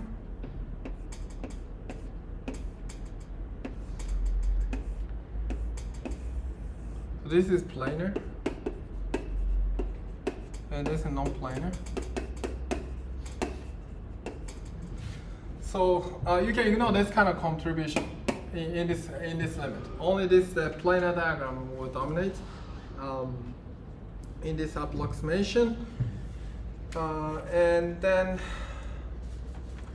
because I mean this is called planar because it just project into plane diagram. But on the other hand, this one needs to put on inside a torus.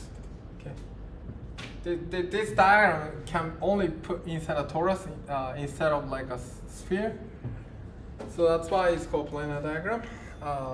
And anyway, so in this limit, only this in string perturbation theory, only planar diagram will dominate, and then you just need to consider the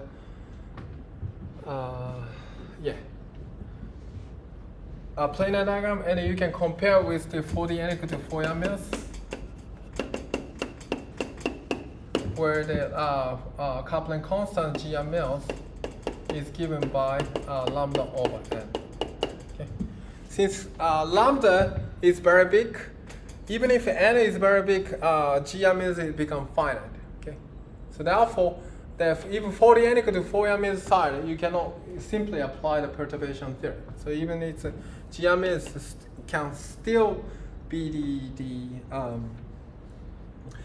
finite body, not weakly coupled. Okay, weakly coupled. Okay. So on the other hand, if you take very large n limit, large n D3 brane, the GMS can be very small. Okay. In that case, this side becomes the so-called the supergravity approximation is valid. Okay.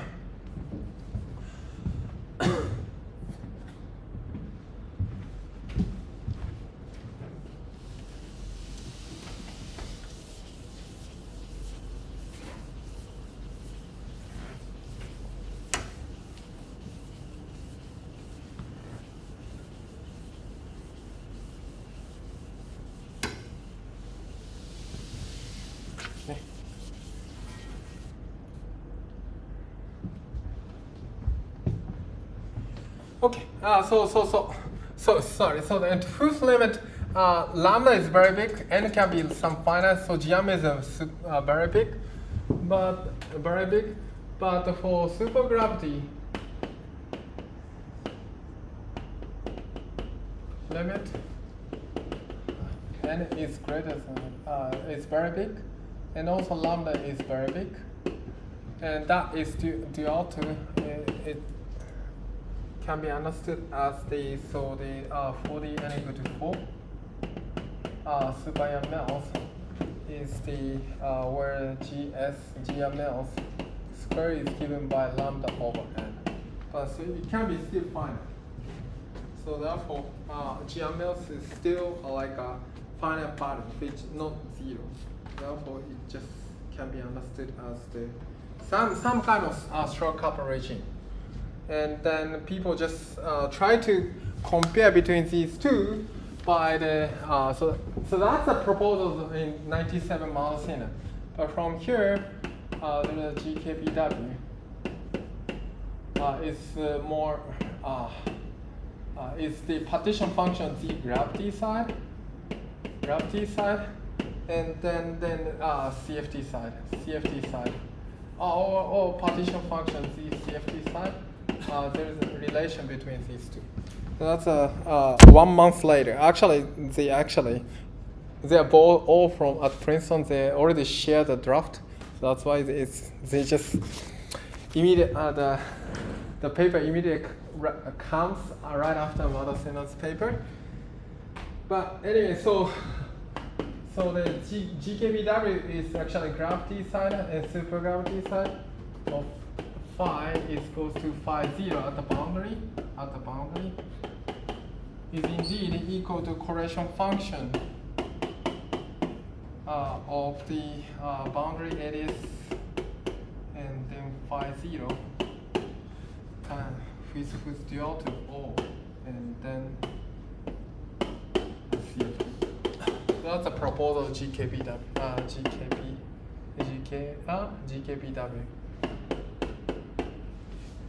So that's a partition function gravity side where the field of the gravity side is equal to some particular value, and there's some dual operator. You just include dual operator in CFT side, and then just take expectation value of this.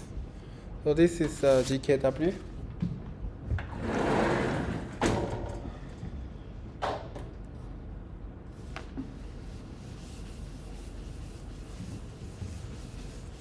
We don't know how to obtain the Z gravity yet, but if you take the supergravity analysis, we can just, if you take a supergravity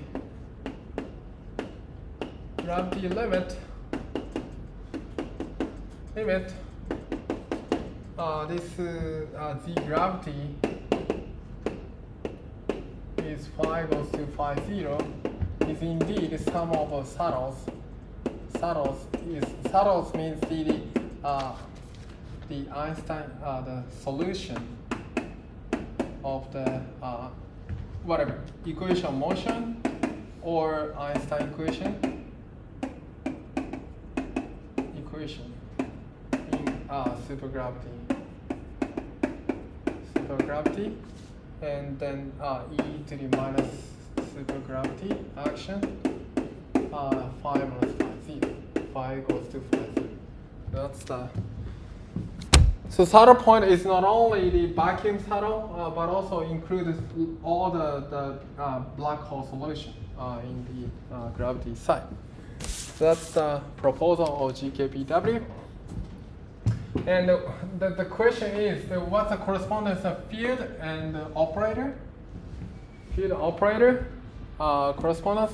So any gravity theory have a the metric G mu nu. So gravity side, any gravity theory has the G mu nu. So the CFT side, what is the corresponding operator? So once we take G mu nu's to the boundary CFT, which can be flat, well, what is the corresponding operator? This is spin 2, symmetric. And then CFT side, you should find any CFT should have some operator, which is spin 2 and symmetric, which is the stress energy density. So they are dual to each other.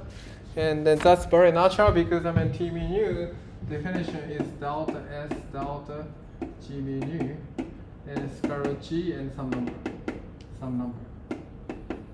It just take a variation of the action of G mu to get the stress energy tensor. So therefore, the dual operator of the graviton should be the stress energy tensor in CFT. If gravity has a mu gauge field, gravity has a gauge field. For instance, type 2b theory can have whatever gauge d plane. So therefore, it can accommodate the gauge field, and the CFT side it should have a spin 1 field, and that will give you natural coupling between the gauge field and the spin 1 field in the boundary CFT side. It's just coupled to the this kind of natural coupling in the at the boundary.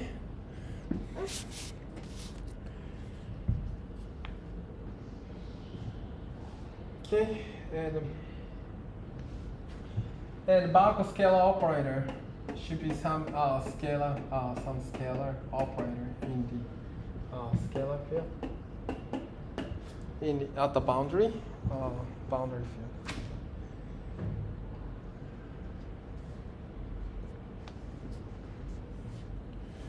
Fine.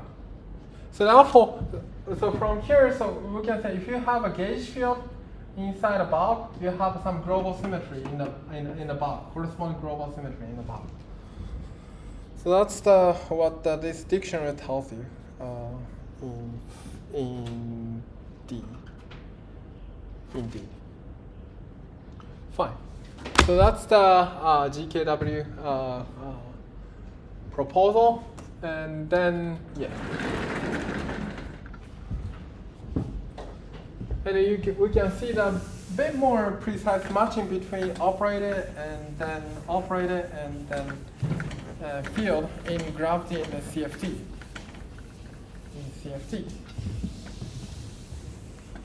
So for instance, you can solve. So let's a bit more focus on this map.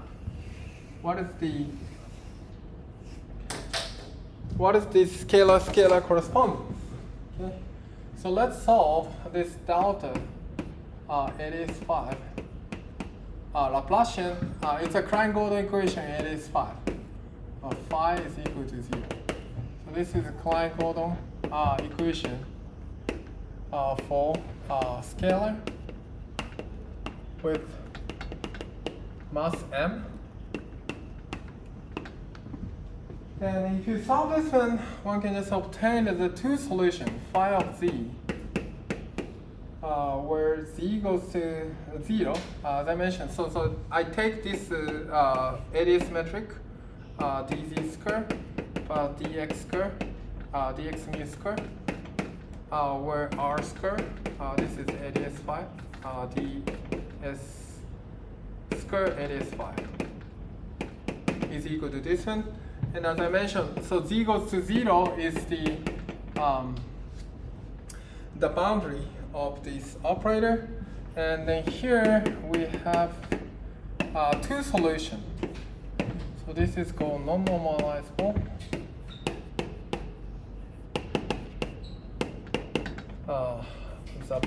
And this is normalizable because at the boundary you can normalize because delta is given by d is equal to d over 2 plus d fourths, d squared over 4 plus r squared times m squared. Okay.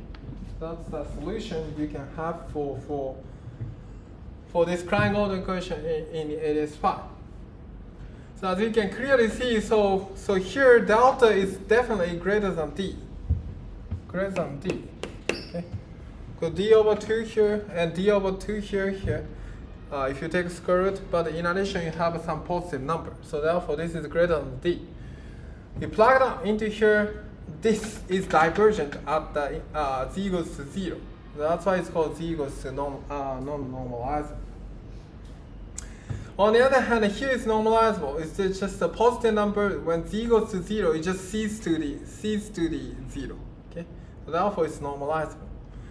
So therefore here you need to couple some non-normalizable means that you have to do some operation at the boundary. This means that, okay, this means that some operation at the boundary, because otherwise it just goes to infinity.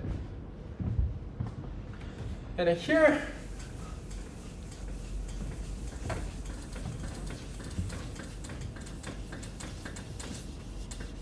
People often just write down this is a z direction. So there's a z equals to 0. This is z and z equals to 0. And there's some boundary CFT live here. Boundary CFT live here. And then you just write down like this way. People just write down like this way. Okay, like this way. Anyway.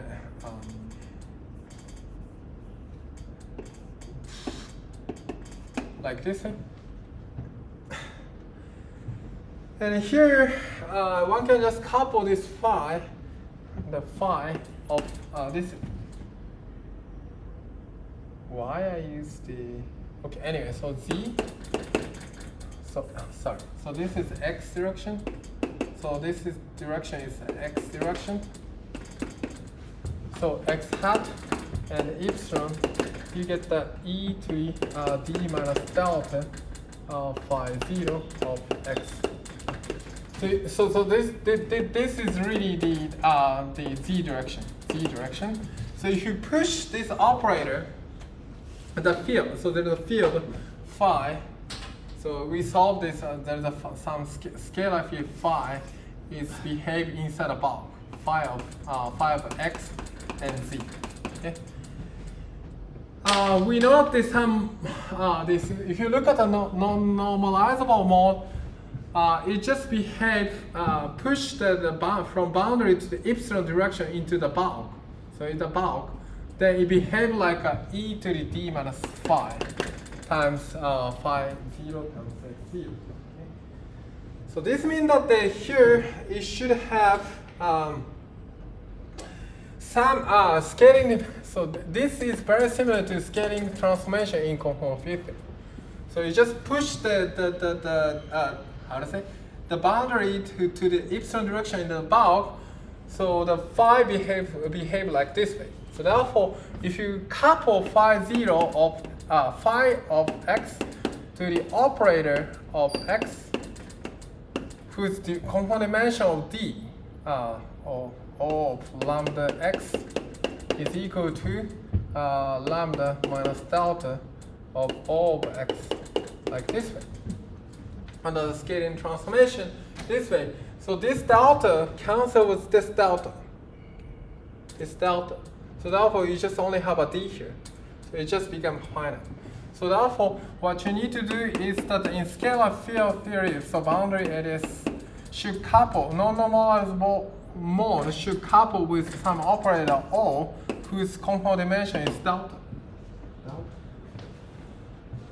So therefore, lambda scaling transformation lambda is indeed equal to the opposite of just opposite into the going to the epsilon. So therefore, if you take the epsilon is the in fact if you go into the bulk in the epsilon direction, which means the epsilon is smaller, okay, then this minus sign becomes plus sign, and that cancels with this minus sign. Okay, so therefore it just becomes normalizable. So this coupling between scalar field and then the operator should be coupled like between non-normalizable mode and then scaling dimension, the corresponding scalar with suitable component dimension. So that's the proposal of GKPW. Okay, let's look at an example of the 40 equal to 4 in males. So what's going to happen? So we know the we can solve this Klein-Gordon equation. It is 5 plus S5.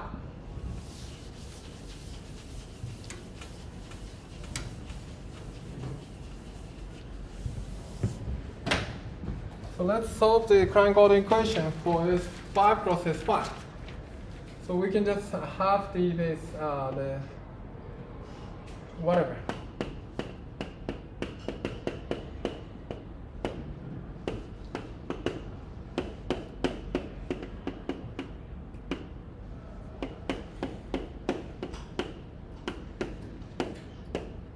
Okay, so this is the Klein-Gordon equation. Okay, massless Klein-Gordon equation. Massless in massless, it should be massless in supergravity approximation. So, I mean, supergravity has only massless mode. So therefore, in d equal to 10 dimension, it should be massless. However, this will give effectively mass of it is 5. Because I mean, it's just spherical harmonics, right? This guy is spherical harmonics. So therefore, this one is indeed is equal to 0. It's a massless Klein-Gordon. Klein-Gordon in d equal to 10. However, if you go to the AdS5 direction of this 5, and since this is spherical harmonics, you just have the eigenvalue should be something like this one, r squared in S5 in the phi L. Okay, so we just only look at the eigenvalue of this Laplacian in S5. Okay, I mean S3. Is it S3? Let me see. No, in quantum mechanics, you have the S2 spherical harmonics. Because I mean, it just acts on SO5, SO3. Right? And then YL is Laplacian acts on it's L plus 1 over whatever, depending on how you normalize it. I set H bar to be 1, and you get this one, spherical harmonics on SO5. But similar things can be done for S5. You just decompose Laplacian of the spherical harmonics. Eigenvalue of Laplacian is S5, which is can be expressed as spherical harmonics, whose eigenvalue is given by like this. So that this plays a role of mass in 5 dimension. It is 5 dimension. Okay. Even though it starts with massless in 10D, because of this internal S5 will give you effective mass in lower dimension. Okay. So or it can be understood as Kauzak-Klein mode. Okay. And then from here, just plug this one into here. Plug this one into here. So what is delta L? Is equal to here D is equal to here. You just put the from here D is equal to 4, and what was that? And ML is equal to this number. L plus 4 divided by R squared. Then plug that into here. Then you get that, I mean, 4 plus M. It's a very simple number. It's a beautiful.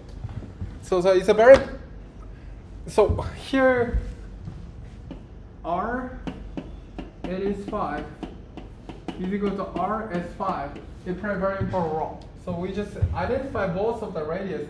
So therefore, we can just compare between this R, one over R squared cancel with R squared here.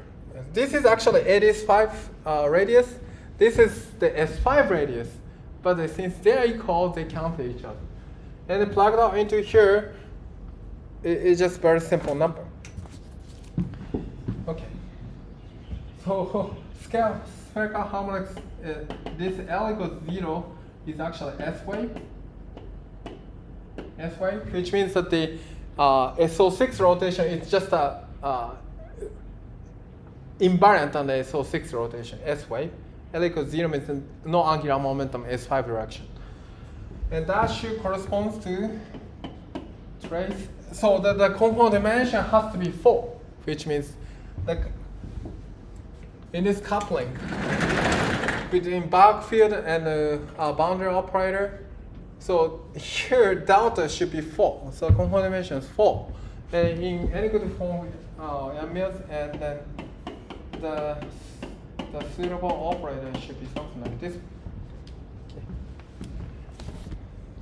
So it's just it's called Grubel operator. Because dimension trace of F, which star F is indeed, as you can see, it's gauge singlet, right? It's gauge singlet. Gluon has a non-trivial operation under the gauge transformation. But if you take a trace, it becomes singlet, which means the color is white. Okay. So in QCD, when you learn, I forgot, I don't know. So there's a 3 color, right? I don't remember. Red, blue, yellow. I don't remember. How do you call it? This is 3 color, and if you sum them up, it becomes white, right? That's why the Galvan call it this 3 color, right? I don't remember this fundamental 3 color. What was it? Do you remember? Red, blue, yellow. Is it correct? No.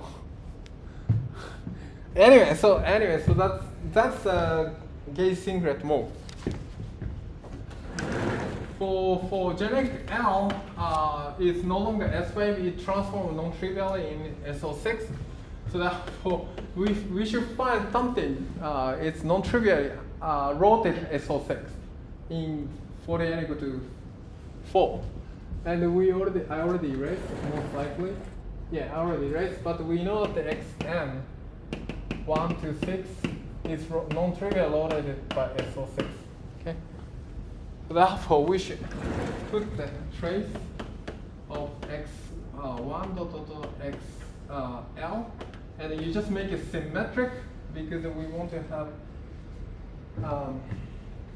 symmetric product of L scalar and F mu nu and F mu nu that behave like the scaling dimension is 4 plus L. Okay, and it just behave like a spin L in the SO6 rotation. SO6 rotation. So this is spin L because it's just make it symmetric. Okay, so that's the bulk boundary correspondence between scalar field in the AdS 5 cross S5 and then boundary operator in the for the n equal to 4 MS. Okay. So that's what I wanted to explain. I think I hope you somehow learn many. Sorry. There's a minus sign to be the correct equation m squared. So there's a minus sign. So this is equal to minus m squared. Sorry. So minus sign it should be there. But anyway. Okay, so time is up. Thanks for taking my course. This semester I teach a lot. There's a 16 lecture. I include new material. I found a lot of typo in my lecture notes, unfortunately. So I will update in the archive the correct version soon. Anyway, thanks for taking my course, and hopefully we'll see you in the next semester. Yeah.